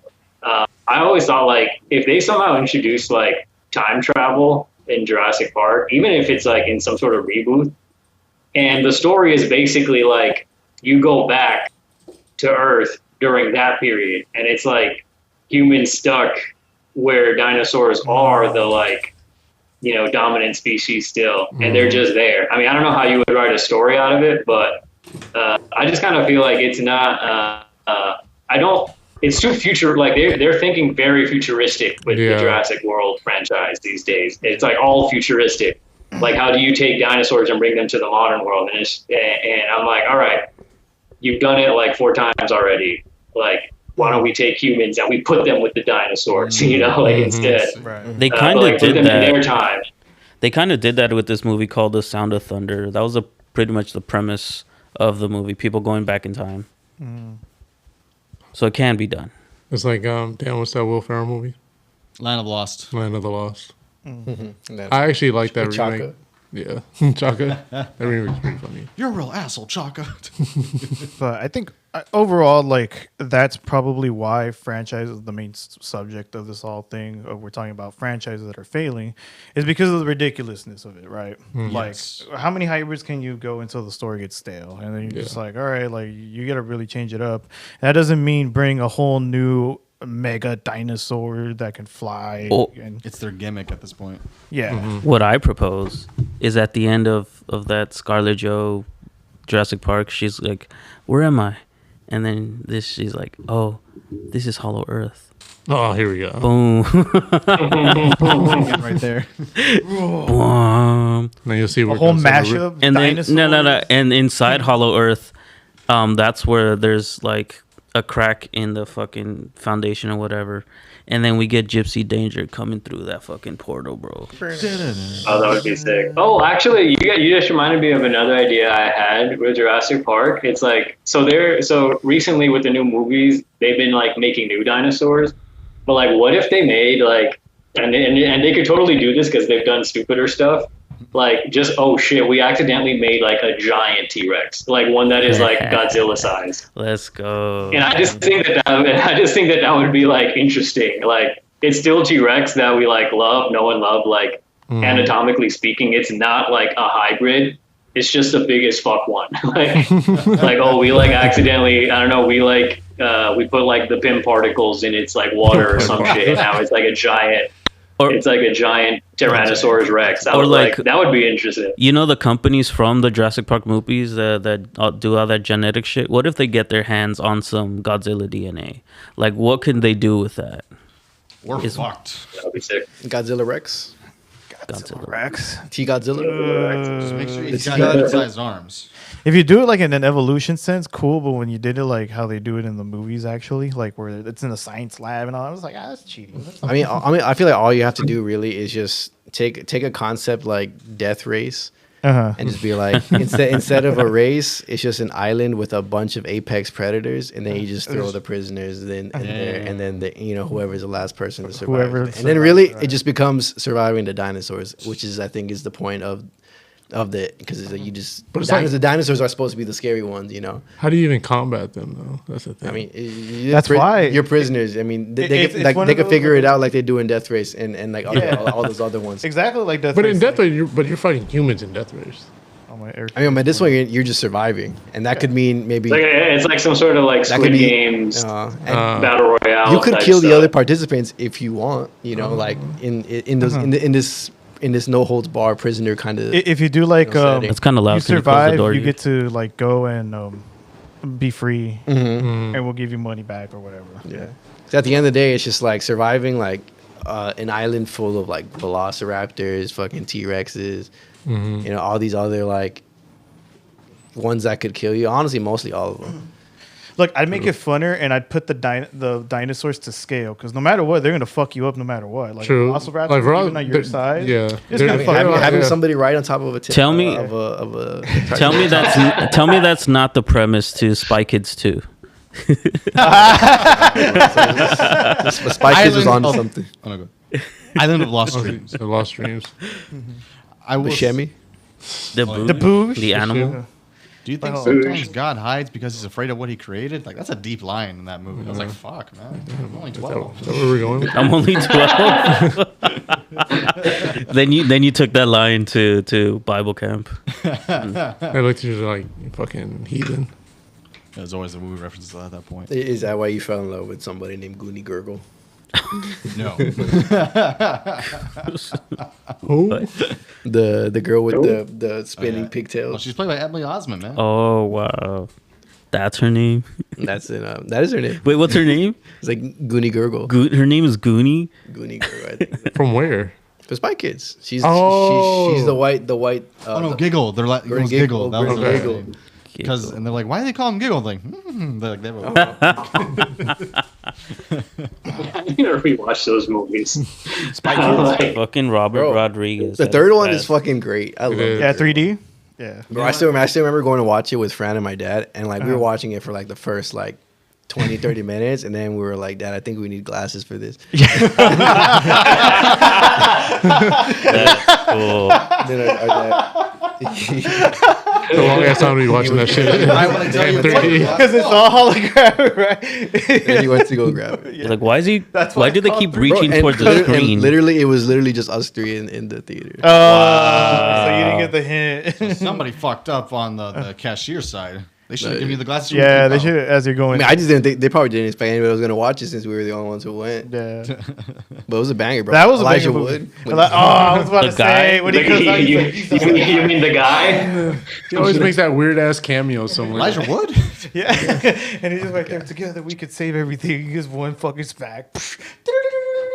He gets one shot.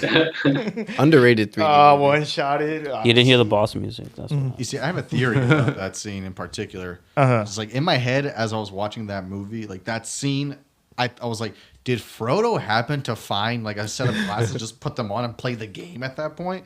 Because that's the only thing that made sense. Because when he was talking, he was like, "We will win the treasure that's meant for 10 kings." I was like, That's "This is where- Lord of the Rings." That's when he went on the ship at the end. That was You just would true know the salvation. exact quote line too. I've watched I it love so that. many times as a kid. Oh, and another fun fact: Glenn Powell actually has an appearance in that movie. Does he Little really? Glenn Powell. He's the one who sets up Junie for the mech fight, and he tells him, "Don't get too trashy. I'll get bonus points." Oh, the white kid. Yeah. Yeah, I was like, Huh. Bro, it was dope that his grandpa got like this fucking "Oh yeah, his legs." cyborg Oh, yeah, the leg. cyborg legs. You can walk, I can do more than that. It's up there in trilogies, honestly. Yeah. We don't acknowledge the What? So what would we say is our favorite summer blockbuster, like overall? Because Spy Kids was in the summer, right? It was one of those big time movies. So Sinners, Sinners is your favorite? probably. Gyro's got something to say about We're that. talking about this year. Any year, Oh, all any time, year? all Oh. time. Oh damn. If we're talking all time, I mean, what was it? 2005 May, I think. What Fucking was Endgame? Revenge of the Sith. Endgame. Revenge of the Sith. That's a good one. True Loki. That's another franchise that's struggling. But I could tell you exactly why with that one. You know, you got to get away Why? from the fucking Skywalker era. You know, you can go to the old era, the beginning of the Jedi, where there's a bunch of Jedi. You know, there's lore of Star Wars where like Sith would go back and forth and then be like, oh, like I have more powers. Like, do those stories, man. Like, I'm tired of finding out that there's like a fucking Skywalker out there just Honor, missing there. Then he's like, I'm Rey Skywalker. Is there We're like "No, a you're is there like a character in like the lore that like should get one? That, who? Is there like a character in the lore that should get like their own thing? My favorite from like the books is called Darth Revian. I think I'm saying his name right. And he's kind of like a Kylo Ren character. So that's why like a lot of Star Wars fans were hyped when the new series was coming, is that they were hoping Kylo Ren was that guy. But there's a lot of similarities between those two characters between the book. But his story is fucking wild. Like he was a Jedi, then he turned, and then he turned back again. So he's like switching teams left and right. But his story is fucking wild. He's like an anti-hero. Yeah. And I'm just like, that's a story I want to see instead of like continuing in the same timeline as the 1 through 6, which is like, you know, you can only tell so much story there. Yeah. The other issue at hand is that with some of the more recent shows they put on Disney Plus, a lot of fans have gotten aggravated and pissed off because they're trying to rewrite the lore that was already established. Like apparently, like Darth Plagueis isn't the first one to create life anymore. Now it's now this is clan of space witches that are the ones that are responsible for like giving life through the Force. Do you think it's the mouse trying to rewrite history? Yes. Oh, most definitely. Most definitely. They include some of that in the game, Space Witches, in Jedi Fallen Order. Do they? So it's even Great more game, than- by the way. Great fucking game. I'm currently playing the second one. Oh, really? Nice. That's dope. Yeah, the games and the books overall for Star Wars are thriving and they're better, but the product on the screen is like terrible. Like, I do want to hear the tragedy of Darth Plagueis. Like, I want to hear. I want to see it. Like, Can we? I think can we have like a mini series then of him training Darth Sidious, like a young yeah, Palpatine? like I like let's stop doing it from the hero's point of view and let's get fucked up with Star Wars. How would you guys rank the new like trilogy compared to like the series that have come out like against it? the TV shows? So like in the era of Star Wars of like the Force Unleashed and the trilogy plus like Rogue One. Did you say The Force Unleashed? Force Like Unleashed the game? is the Like game. I mean the Force Awakens. Like that trilogy plus like Rogue One. I'm not sure if have you guys come out with another movie? They haven't come out with the new movie yet. Not a new movie, so it's There- only there's been one And does I guess 7 through 9. the Solo movie counts in that era. Yeah. yeah. So it'd be those compared to like Mandalorian, Andor, Obi-Wan, Ahsoka. I would say- like do you think the shows have like competed better than the Yes. the movies? I think it's the shows that are doing better. Like The Mandalorian was a massive hit. The Book of Boba Fett, I don't think I finished watching it. Obi-Wan has its flaws, but I liked it. Like the battle at the end really made up for everything. Nice. So that was cool. But in terms of like, doesn't make sense now story-wise. Like now you've met, like spoilers for all the Star Wars fans that haven't seen. He met Leia like at a young age now, so it's like kind of kills like the whole like, well, what the fuck? Like now later on, like how is she gonna forget such a story like that and then just act like I didn't know you this whole time? So it just doesn't make sense. Also, too, like in the hologram where she says, "You helped my father in the Clone Wars." It's like, Yeah, and like, he saved your ass. right? Yeah, that's what I'm saying. Like, how are you gonna forget all that trauma that just endured? Like you were kidnapped and Kenobi saved you, so it just doesn't make sense. But again, the battle between Darth Vader and Obi-Wan, and there's like just like a moment between them where it's like it's not Darth Vader, it's Anakin talking to him. Yeah. There's like one scene in the dialogue, chef's kiss. Like, it was beautiful. Like, the way that Anakin was just like, you didn't kill me, I killed me. Like, this isn't your doing. And you can see like Obi-Wan, like, as a character, like, fuck, like, that relief burden because it wasn't his fault. Yeah. So it did well in those regards, and I just feel like you just didn't need Leia, to be honest, in that picture. It could have been one of those where, like, They were doing too much. yeah, they're doing too much, and it could have just been a simple story of Darth Vader found you, like, wandering about some other planet thinking you can get away from me, and then just runs off, and then that's it. Like, that's all you needed to do. You didn't have to do the whole rewrite.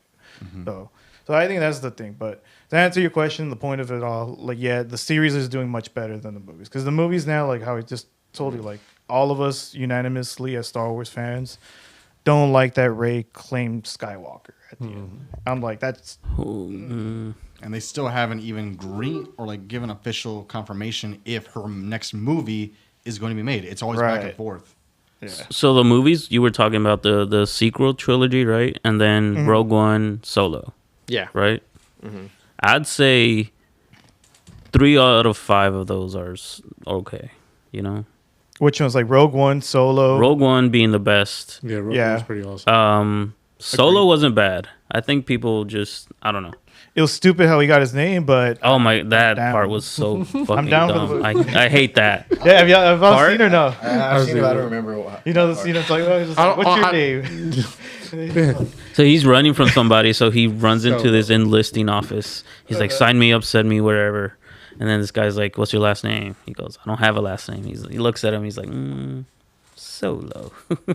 Because he's alone. Corny. It's so So corny. stupid. So corny and stupid. I was just I don't like- I don't know what's worse, that or somehow Palpatine returned. You know? Yeah, that was a very like you had to. That was in the last one, right? yeah, the The last last, one where he part of the comes trilogy. back. Okay. Which So trash. again, like you just said, you told Anakin in the third one the tragedy of Darth Plagueis the Wise that he couldn't revive himself, and yet you did it in the last movie. That doesn't fucking make sense. Oh, they cheated with it. He was cloned. That doesn't count. See, I don't even count that. That's just when you see that's where you fucked up. Loophole, Disney. schmoopholes. And then when they say, "Oh, Snoke was just a device of my creation," I was like, Yeah. "Get fucked, man." Yeah. Yes, Snoke, it- Sliss. Like, so now you're trying to dampen what we already did. Yeah. All of a sudden, she got lightning powers, taking out a whole Star Destroyer. Which doesn't go anywhere either. It's just fucking dumb. You see, my thing about the sequel trilogy was the fact that in every movie that you saw, well, not every movie, like in the trailers from The Last Jedi and then Rise of Skywalker, they kept hinting at like, will Rey turn to the dark side? But when Oh you my watch the god, movie, it's that's like, stupid shit. yeah. And I was like, none of that fucking happens. Like, she's just perfect all the way through. I'm like, no. If you really would have gone through with that and then flipped it to where Kylo Ren would have then become the protagonist, and she's the Yes. antagonist, Yeah. that would have been a perfect plot twist. Right How there. about that setup with Rose and Finn and Fritz go nowhere? They just did Benicio. Yeah, Dude, honestly, Oscar that's Isaac too. actually Uh-huh. that's probably my biggest criticism because I'm not a huge like diehard Star Wars fan. Right. But there's a lot of Star Wars stuff that I do like how they like handled Finn is like like atrocious to me Yeah. because like that shit was super cool. Yeah.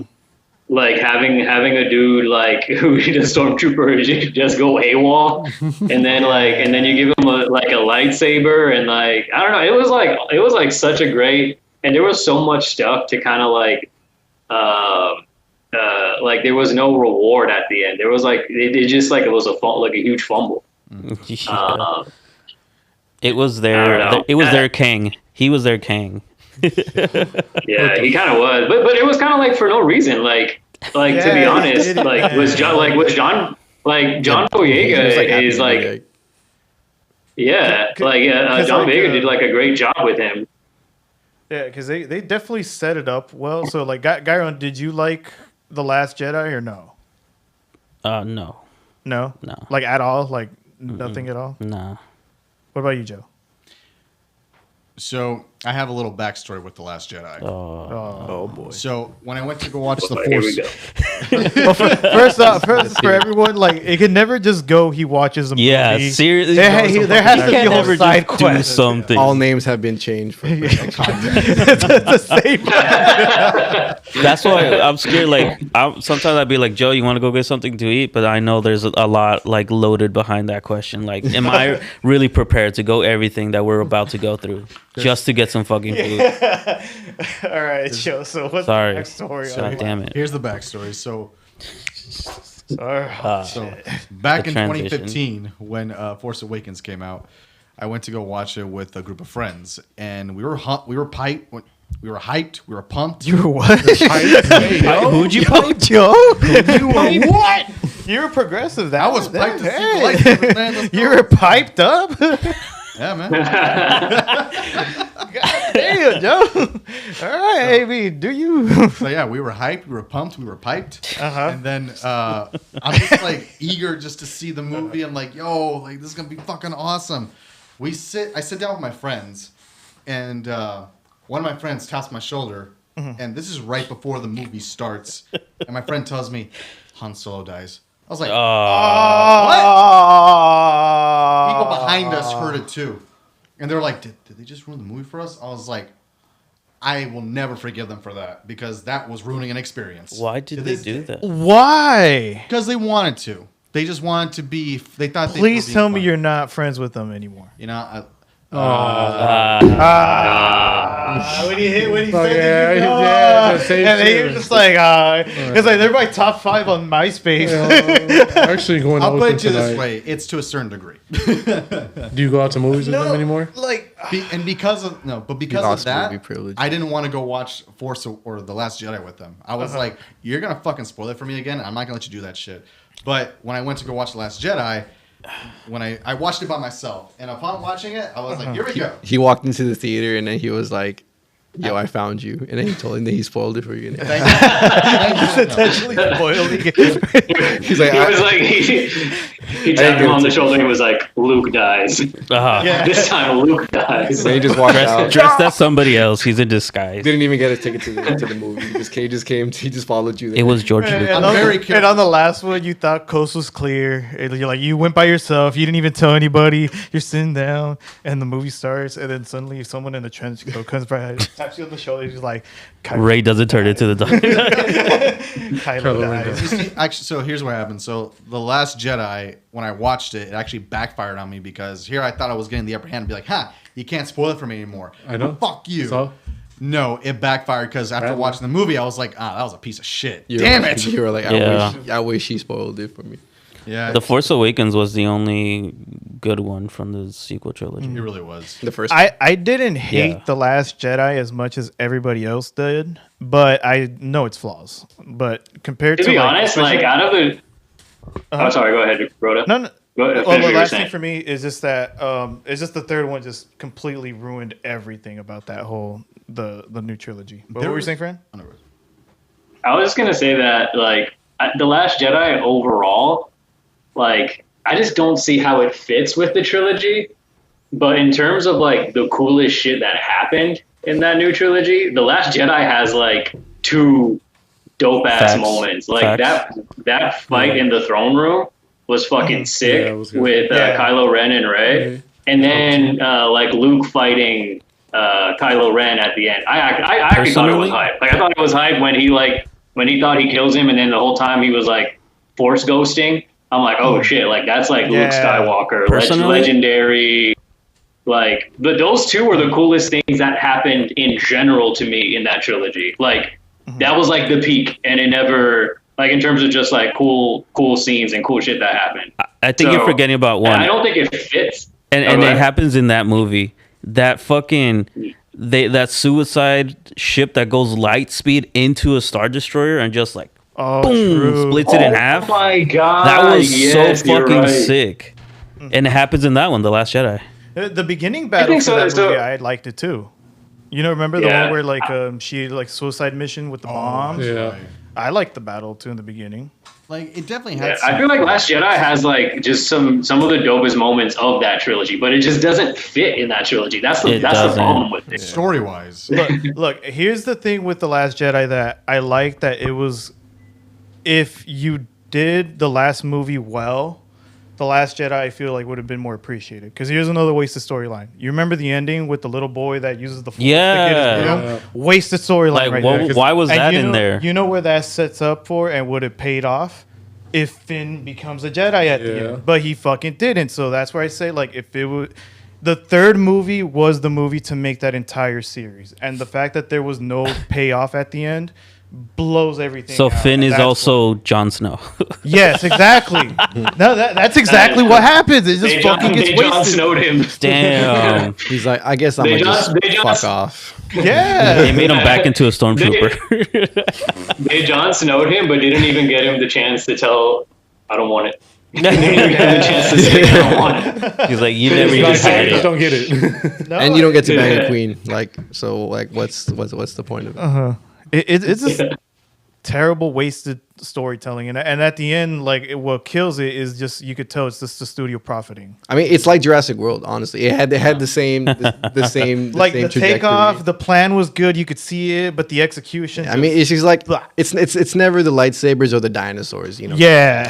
It's always just like the direction that they're going. That's like And with mad questionable. with Carrie Fisher passing, that would have been the moment to, you know, because she also like her ship gets blown up and she's like Right. just descending into space, and it was a beautiful shot. Yeah. But then she uses the Force somehow and pulls her Yeah. way to safety. I thought that would have just been the perfect moment to Should've send just- her off. She should have just died right. Yeah, yeah. But didn't she die before the last one? Yeah. But that was like a pity death, you know, because at that point I feel like people were just like, you should have fucking killed her, you know. And they're like, Yeah. oh shit, now we should have killed her for real. R.I.P. Yeah. It was the way that they like handled her like scenes was really just like it was just so artificial and you could tell. They just try to milk it. They try to milk the It nostalgia. is, and that's what That's what Jurassic makes- Park did. That's what Star Wars is doing. And this is the main problem right here that we're talking about why these big franchises are starting to fail or have been failing on that end. And it's because you just said it. It's all about the money. You need to have the passion. You need to have them give time to cook. And look what's thriving right now. Planet of the Apes is thriving. Predators is thriving. Alien. Predator, dude. Because they're run by the fans and they have been given the time to plot this out. That's what they need. Instead of being like, okay, we're going to go ahead and release the next movie in the next 2 years. Let's go ahead and get started. Yeah. No. Plan something first, damn it. Yeah, it's like they're nice to keep them going and bring them back, but when it makes sense. But when you keep playing it safe, which is what I feel like a lot of studios are doing, that's why they brought Palpatine back, because they were just like, oh, he's a bankable like, bad guy to bring back. It was like the easy route. Oh, Damn, that's crazy. you saw that? Yeah. Damn. Damn. And they're field goal range now? Yep. Oh, Oh, no. the And timer. Oh, time ran out, you idiot. You're supposed to get Well, that game's over OT. now. OT, yeah. They're not gonna go. No, they don't do No, OT. no OT and those franchises need a Kevin Feige, somebody true. Somebody who spearheading into- everything, making sure the story is consistent between like these trilogies, because or else we're just gonna have every different filmmaker with their take, and none of it is gonna tie in together. Like Fran was saying, the middle one just doesn't. It just feels so out of place. Which would make it in place if we had that one person just. The We're whole- talking about Exactly. Rogue One? We're talking about Star Wars, the three. The Rogue One doesn't count to. Oh, the yeah. trilogy. That's right. Yeah, but Rogue One was solid. That was was so that cool. was my favorite one. Yeah, that's so fucking cool. Just that, like, out of the newer Star Wars movies. Yeah. Yeah. But all right, so that's Gyro's. The original question was what our favorite all time. My all time though is The Dark Knight Rises. Baby. Oh, sick. That's a great summer movie, honestly. Great summer blockbuster. I love that one. That one, and then obviously the Joker one. What did I say first? So the Dark Knight Rises. Yeah. Yes. Yeah, 'cause Dark Knight Rises was a fun time in the fucking in the Tom movies. comes out. yeah. But it, This is casting your strength. Victory has defeated you. it's like weird for like the first 2 minutes, but then after a while you're just like, all right, it fits. Like I can dig this. It's like, JGL Robin. I love that franchise too. But also the one that doesn't get talked about, another Tom Hardy movie, Mad Max Fury Road. yeah. I like that one. For me, it's just a wonky ass movie. I can't really get into it. This is like weird. Mad Max. It's Yeah, just, it's Mad just Max. really bright. Yeah, It's just a really it's just bright movie. weird. It's supposed to be weird. Yeah, no. You're supposed to go with the weird. It's how I feel with the Kingsman movies. Oh, really? It's Like too out there for they're you? cool, but they're just way too like out there. Have you seen Argyle?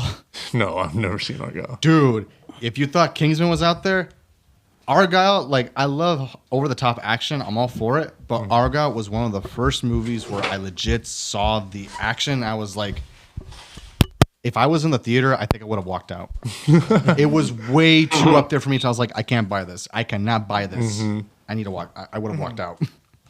And it's because they take themselves seriously. Like that, like it's a serious thing in like the Kingsman universe. It's not like jokey or anything. And I think at least, well, I don't know. I've only seen the first one. I don't know if it ends up being that kind of way. Like Samuel's character in the first one, the fucking the little lisp and shit. Shit. Like, what the hell? You see, like, I love the first one. The second one does go more over the top. Does it? Okay. It brings in more crazy gadgetry and expands the world further of the Kingsman. Yeah. And then the third movie just takes it straight back as a prequel to Hey, yo. World War One. Oh, yo. So if you look at the screen here, can Fran see this too or no? Oh, Is this shit crooked? I think so. check this out, Fran. Hold on. We're gonna share a screen right now, Fran. Hold on. We're pivoting over. He to should Wade. be able to see it. We're making burgers. Yep. Can you see it, Fran? Oh wait, watch stream. There we go. Yeah, bro, master. We got the In the- cave out picks back. In the wilderness. Hey yo! Oh shit! Let's go. Look at that. Do you guys think that if the Joker was in The Dark Knight Rises, do you think it would have made it better, or do you think it would have like A little refugee been camp. like a little bit different? That, I think it would have made it better. It I may think it have would have been. made it better too. It may have been a lot to do, but there has been hell. Even the first Batman had two villains. Like what kind of storyline do you think you could throw in there for Joker and like Bane and all that? I guess for Joker, bro was fucking knocked out. For Joker, you could probably have him break out of Arkham. I'm sure he'll be in Arkham at the end of Dark Knight. See, they would team together. Yeah, I would feel like he would use the Joker for some type of like maneuver in order to like smoke screen him, but then the Joker's like, I know what you're doing, and then like he flips the whole shit upside down. I feel though if you were to introduce the Joker, it's with the assumption that Nolan's going to continue and make more movies, because I feel like that's just like that's a lot of story Nah, that he could will. be told between the two. It is. Well, the Nolan, just because he wants to do so much other stuff, he would have never done more. But he was planning on using Joker in the third movie. Bro, It's just that Heath Ledger passed. imagine they did like a thing where Joker kills Robin. Oh, That's actually Yeah. that. So what I thought, or when you asked that question, the first thing that came to my mind was that storyline, the death in the family storyline from the comics, because you set him up in The Dark Knight, and the whole theme of The Dark Knight was that Joker was trying to push Batman to his limits in order to kill, because he knows that was his like one cardinal rule that he was like not willing to break, and like Joker was even willing for him to be the one that would get killed by him. But Batman wasn't willing to do it. That's why in The Dark Knight, when he like gets thrown off the building, he's laughing because he thought he won, because he thought Batman pushed him off to kill him. But then Batman hooks him shot him with the the fucking batarang or whatever. with the bat zip line and saves him. And then that's when Joker tells him that he thinks that they're unstoppable force meeting an immovable object, and that they're just going to continue doing that. I think that was setting up for the next movie, where you introduce Joseph Gordon-Levitt as Robin, and then maybe you spend half of the movie building up, that like mentor mentee, and then by the half of the movie, like Joker actually kills Robin, and that's what pushes Batman over the edge. I think they pivoted. I think like when Heath Ledger passed, they were like, okay, we're gonna do like the Dark Knight Rises storyline from the comic where Bane breaks his back, Dang, so it would have made it. which honestly was a good pivot. Like I feel like not really much you can do at that point. Before Heath Ledger after he passed, a lot of things were up in the air in terms of what was going to happen with the third movie because Nolan did want to bring Joker back to some capacity. And he was going to have him be like, play a significant role, but like probably be the looming threat towards the end. And then apparently Aaron Eckhart, Two-Face, he wasn't sure if he was dead or alive at the ending of The Dark Knight. So before they began production on Rises, Christopher Nolan actually went to visit him, I think, at his home. And he was like, hey, so am I in The Dark Knight Rises? He's like, you're dead. Yeah. But he at least told him in person. He's like, I cannot tell you in person, man. Yeah. Oh, that's nice of him. Yes. Definitely, though, that would have made it much more interesting. Joker in there, thrown in there. I mean, you did get Scarecrow back. Yeah. Murphy comes. Yeah, that was nice. He was being a judge. Like a random. He was just like, Cillian Murphy. What do we sentence you? Death or exile? Academy Award winner Cillian Murphy now. Yeah. Yes. Alpi. I'll start at Batman Begins. It did. Sure did. Underrated movie too, It is. but obviously 2 and 3, Dark Knight. True. Dark Knight Rises. Honestly, not to say I don't like the Batman Begins, but I don't watch it because You guys, it's not the one I we watch. guys there's like Rises and Katie Holmes or Yeah, I don't Maggie think- Gyllenhaal. Maggie. yeah. I don't think it's underrated. I think it's appropriately rated. It's kind of like it's like, oh, okay, this is like a solid. good, like solid Batman is start back to in movies. whatever you're doing. Yeah. But then the Dark Knight is just like kind of like it is like it's like that meme to me. It kind of is like the ugly dragon head of the three. It's not obviously like you put Dark Knight and Dark Knight Rises on the different level, right? But I'm just saying, as an intro movie, is like it's pretty solid. yeah, it's the what I'm saying. the derpy dragon. But still, like Liam Neeson comes out, the Ra's al Ghul. Yeah. Remember Key and Peele when they did their special? Like, you know who could be? What was it? Who? You Oh fuck! How did that skit go? I just remember him in the fucking makeup. It's like, Liam you know who could be- Neeson's. You're Liam Neeson. No. They did a skit with Ra's al like as Ra's al Ghul, didn't they? Or did they not? No, the joke. Are you the talking joke about, I'm thinking about is when Liam they're just Neeson? like, you know who could beat him? The Ra's al Ghul, and then you're like, because of the Liam Neeson. Liam Neeson's from Taken's. Because now that I'm thinking about Liam Neeson cameos, I'm thinking about the one with Ted. Oh when he yeah. goes to buy the cereal. Yeah, like, what, Ted this 2 is for kids. or 3? Ted 2. 2? Is it Ted 2? Yeah. Yeah, he's like, he's buying the tricks. And then he's like, it says it's right here for kids. So if I buy these, no one's coming after me, right? Okay to buy these. He's like, his cameo in Atlanta is hilarious. It's fucking. Oh, is it? Yeah. Wait, Liam Neeson? I Yeah.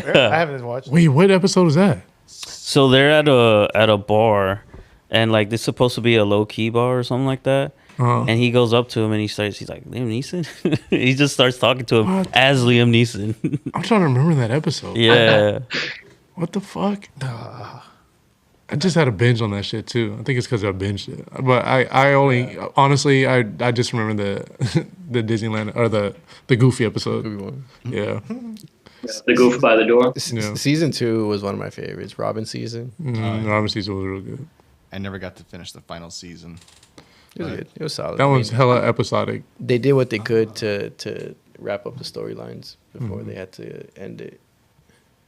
I'm just trying to remember, like, one of my favorite episodes was Darius when he goes to get the piano. Oh, from the weird ass Oh, dude. that was creepy. Was it Teddy something? Teddy Perkins. Teddy Perkins. It's like, I was like, oh, shit. or when Darius gets chased by that lady on the wheelchair, and she's just always finding him. Yeah. They're rioters, but he bought like He was just trying to return his return fucking his toaster oven or something. toaster, air fryer, whatever it was. He's like, I like the he's episode didn't when steal Darius that ball. like he's trying to like help Ern get money. Oh, and yeah, he just, the like, fucking flips- sword. He just The dog. flips shit. He flips shit for like a whole episode until eventually. And he two or sells three the dog. episodes later, he gives them the money.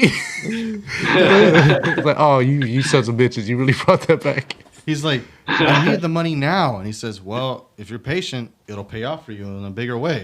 Like, yeah, there it is. The whole episode, I was just like, What the fuck was all this about? For nothing. Yeah. And then a couple episodes later, Here's that 4,500, man. Oh shit. It's like, do you guys want the shoes or not?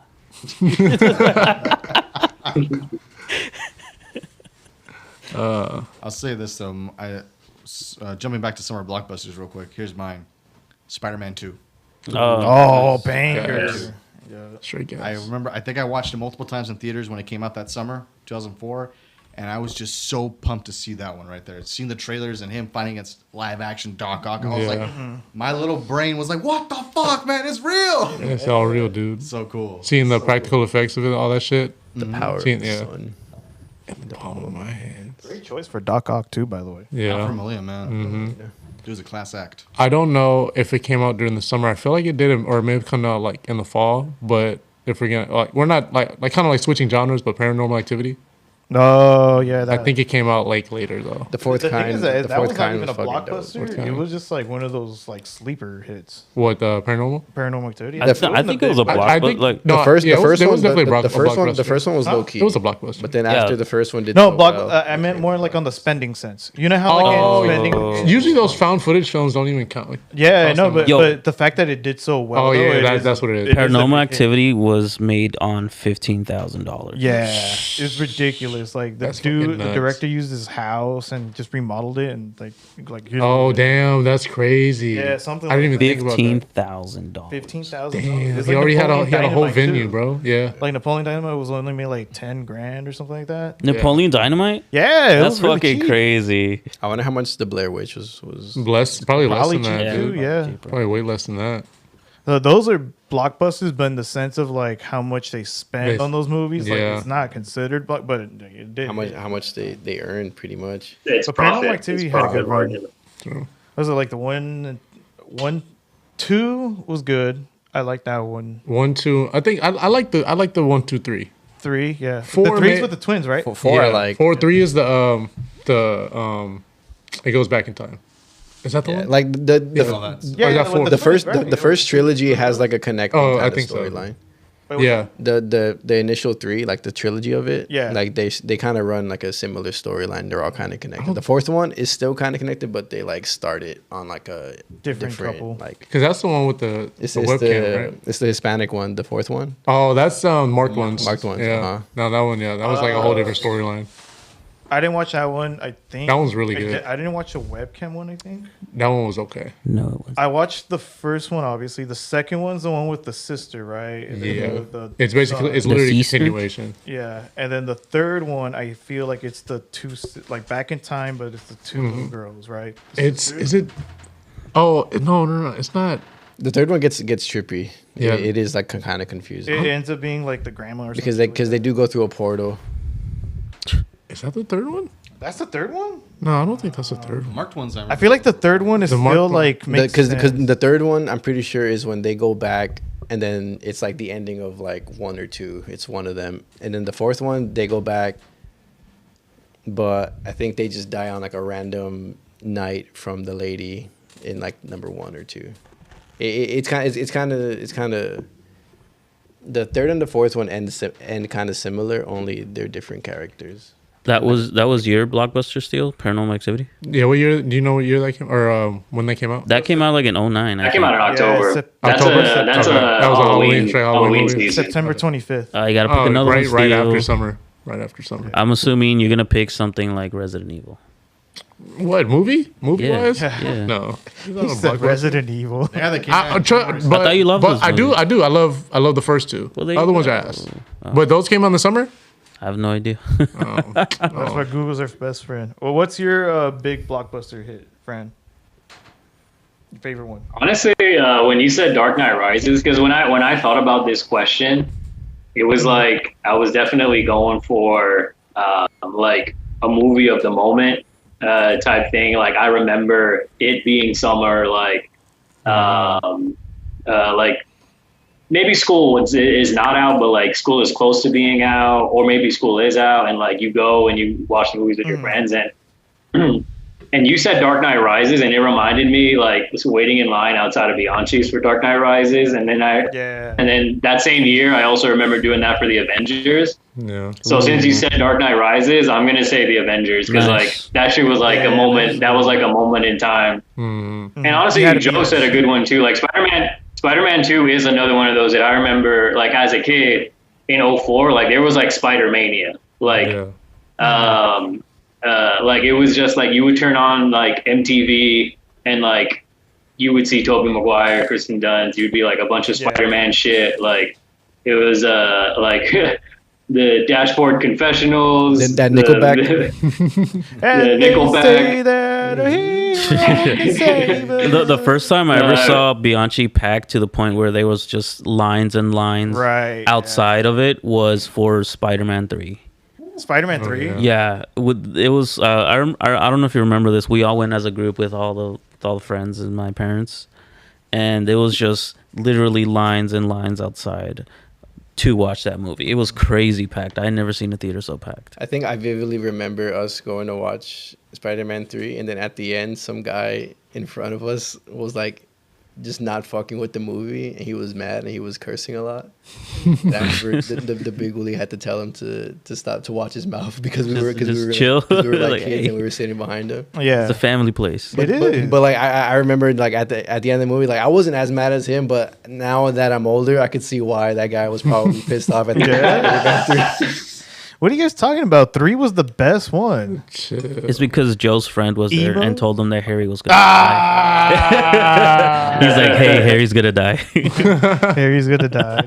That was a beautiful scene when they finally came together, and then That was amazing. I mean, the guy there's a lot of things to kind of pick and choose that you kind of love in that movie. Yeah, because the emo Spider-Man is kind of like that one's me. That's me. That's though. top tier. And that's like, but it's like we got that. You know, We did. like, Yeah. we got that in like the. when the big he goes to screen, Mary the Jane, box he's office. like, take a look at this. she's just like, Bro, the was it the Topher Grace scene in the church? oh yeah, the top tier hater, the top tiers of haters, Kill Spider-Man, like praying on it, praying on his kill death. Peter Parker. Bro, on. the fucking James Franco hit in the beginning when he fucking Where he hits right, himself with the just- He wave. gets clothesline. He literally gets clothesline. dude just Dude, when, gnarly fall, bro. When Venom and the fucking what is it, the Sandman, they fucking whacking him, and then he just comes out of nowhere. Harry comes and he's like, Spider-Man's gonna die. Then, Bro, but even the callback flashback from the Sandman was also a dope part. Yeah, yeah. Like a cool connection to the first one. Tyler St. Church did a good job with that. yeah, he did. See, Yeah. that's why I'm like Spider-Man's. And that dude was in George of the Jungle, bro. Yeah. G, did you get your summer blockbuster? Yeah. I haven't, but I'll honestly, when did Endgame come out in the summer? I think Endgame was a summer movie. I think it was. Yeah, it's considered a summer movie. Because I feel like Endgame was probably like one of my best experiences in film. Like it's probably number one. Like I don't think I've ever been in like a theater where it felt like I was at in a sports event. It was a you know, little like, before- Yeah. It really was like a sports event. That's crazy. But I feel like it's one of those highly anticipated movies built for like summer run. Like Yeah. it's close enough. No, May counts as summer season. It was April.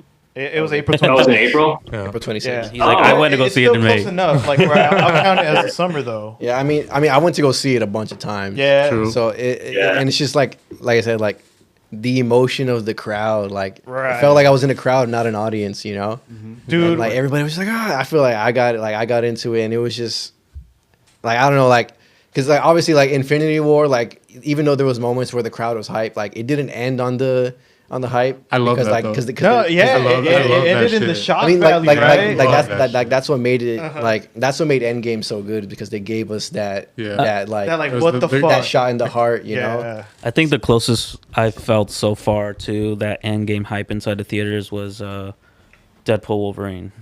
Yeah, that was a good one too. pretty good. Yeah. I was super hyped when you see Logan for the first time in the yellow and blue, and then you're just Yeah. like, dude. And then their fights, Bro, dude. fucking Blade. Yeah. God damn it. But in Endgame though, there will never be a better moment than all of us cheering. Bro, the when port like Cap- the portals. when Cap Yeah. blew the hammer. Oh, The hammer. Yo, I jumped out of my goddamn seat. Yo, I'm Me telling and the you. person next to me, some rando. We Dude, both it was were like legit, jumping. like no way. Then he does, and then Thor's just like when he I gave him knew that it. putazo, Bro, boom. it's literally the meme of like the whole bar and then like everybody, it's just It was up there. Like that was definitely one of those like where were you at when that happened? Yeah. Like, what theater and all that stuff. like it was just the release. Like it was the release that we didn't get to release at the end of Infinity War because we were kind of like You're like, And what like, after that? It took what 2 years or 2 or 3? No, years? and they That's- shot it back to back, but they took a little. No, while but to like let yeah, go. when it came out. Yeah. It was a Yeah. lot of Cap, That's like probably with those my top. moments. I mean, him cussing throughout the whole movie, Yeah. him finally being able to say "assemble." I mean, god damn it, that was awesome. You gotta let him have his moments. Whew, that's just That's a good pick, G. bang. that whole saga though in general, like from beginning to end, like It was earned, is what it felt like. Yes. Is what it is. What it, like I felt like Yeah, it was earned. you felt like the people on screen earned it, and you felt like everybody who was a fan, like whether they were there from the jump or they got in it at some point. Gotta go Like, watch Endgame. like they finally earned they earned that release, you know. It was definitely like a nice end of things. For my last favorite line from him has to be when Sam tells him, "Oh, do you want to tell me about her?" Nope. No, I don't think I will. Yeah. Sleepy Joe when he was looking like Sleepy Joe. like Sleepy Joe. I really don't know how they cooked up such a good script for that. Honestly, like it's one of the hardest things to do is to conclude a story, and like they just gave so much like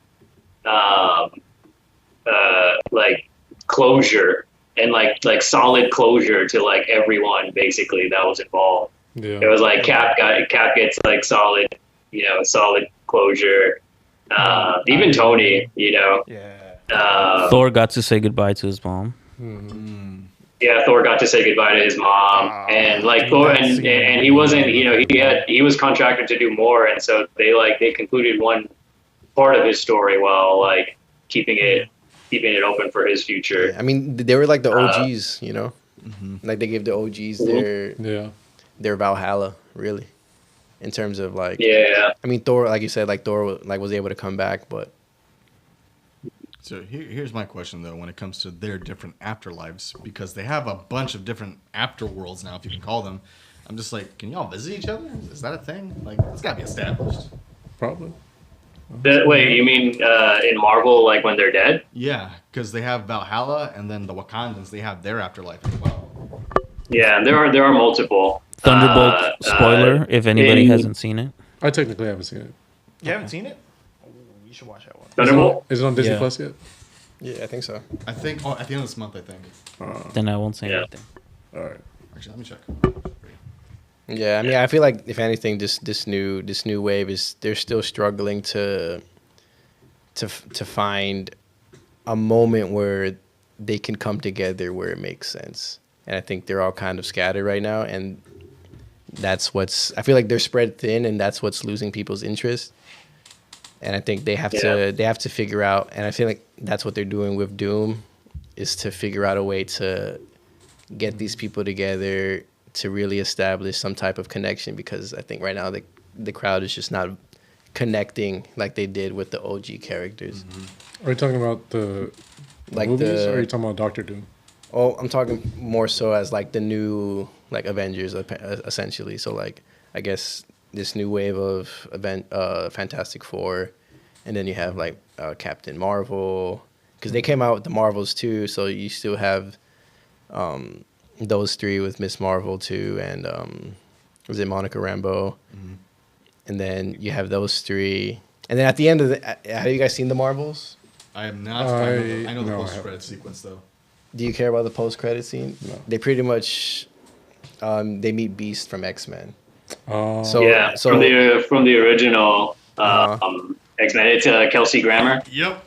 yeah, so like that's kind of like a big deal, but it's like okay, like how much am I supposed to care about this if you still haven't connected these major movies yet, you know?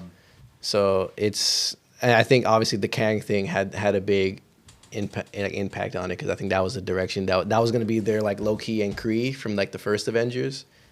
But I think that had to get scrapped, and now they have to like pivot to like maybe bringing in Secret Invasion quicker than they thought. You know, so they could eventually get to Doom, because I think Doom was probably more so like Endgame, like Thanos type, as opposed to Secret Invasion and that whole storyline being more like a Kree and like Age of Ultron-ish. The scrolls. Because you do have to get through like Loki and Age of Ultron to get to Thanos. You know, so like there is still building for this new generation. Yeah. Fair. Like, have we all watched Fantastic Four? No, you haven't watched it? I watched it. Seen it 3 times. Yeah. What about you, Joe? What's your summer movie? Well, I somehow was Spider-Man 2. Spider-Man 2. Steel needs another one. A non-fall one. Non-fall. Let's see. What was hype?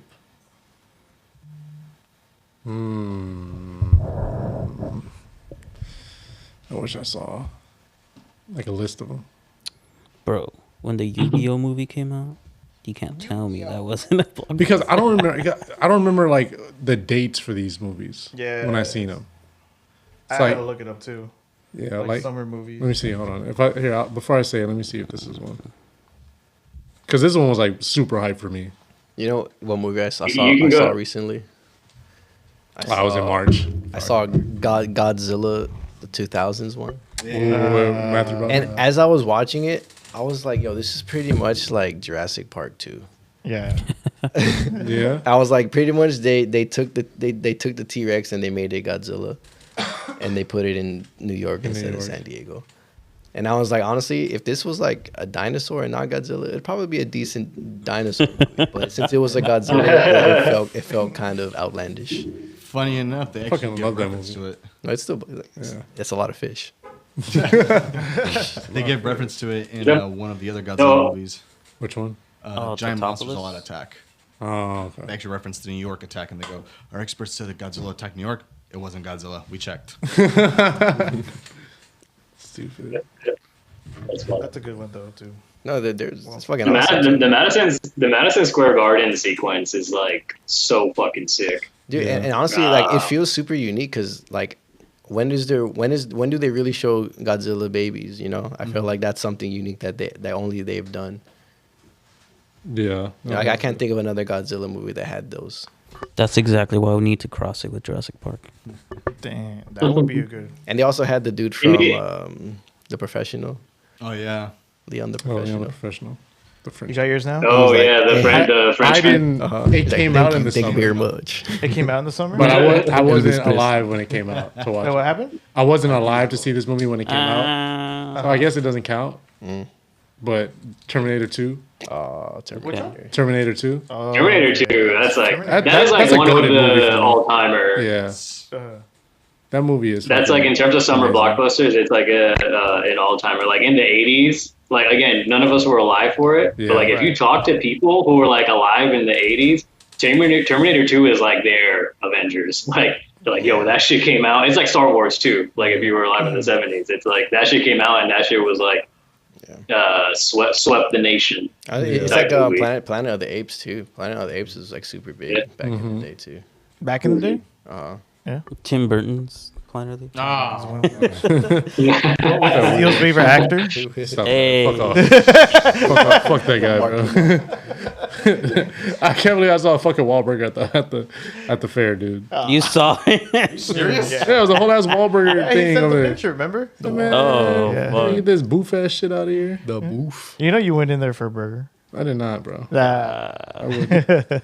It's on levels of Arby's type of hate. Oh no, we don't do that. No, we don't talk about that. We don't. place. Wait, I love Arby's. Yeah, you look We're like about a to guy- go a whole other hour about just roasting Joe about loving Arby's. Fuck no. Yeah, damn right, I love Arby's. Arby's. That's some good When's the last time you had it? Exactly. No, actually, I had No, it. he's probably Last had it time- recently. Yeah, last time I had it was like maybe 2 months ago. Sounds about right. It's like Steele's never had it ever since. I've he had it the literally first never time. had it, and Oh, I've never had it. never had it? I've never had it. Ah, damn it, Phil. Wow.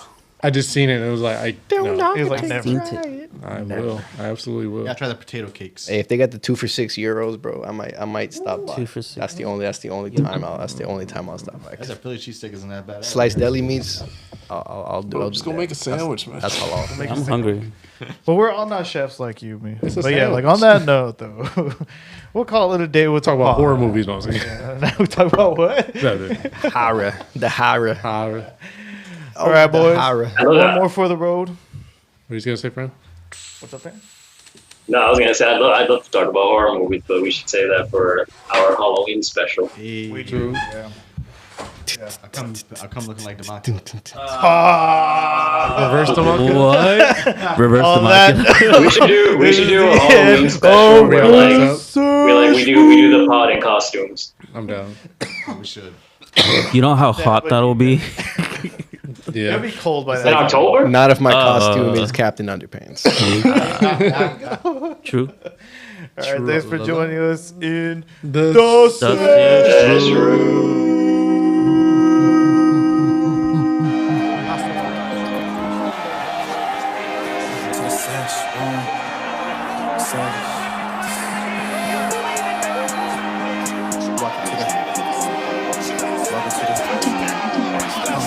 Welcome to the Sesh'room. Hope you brought your notes.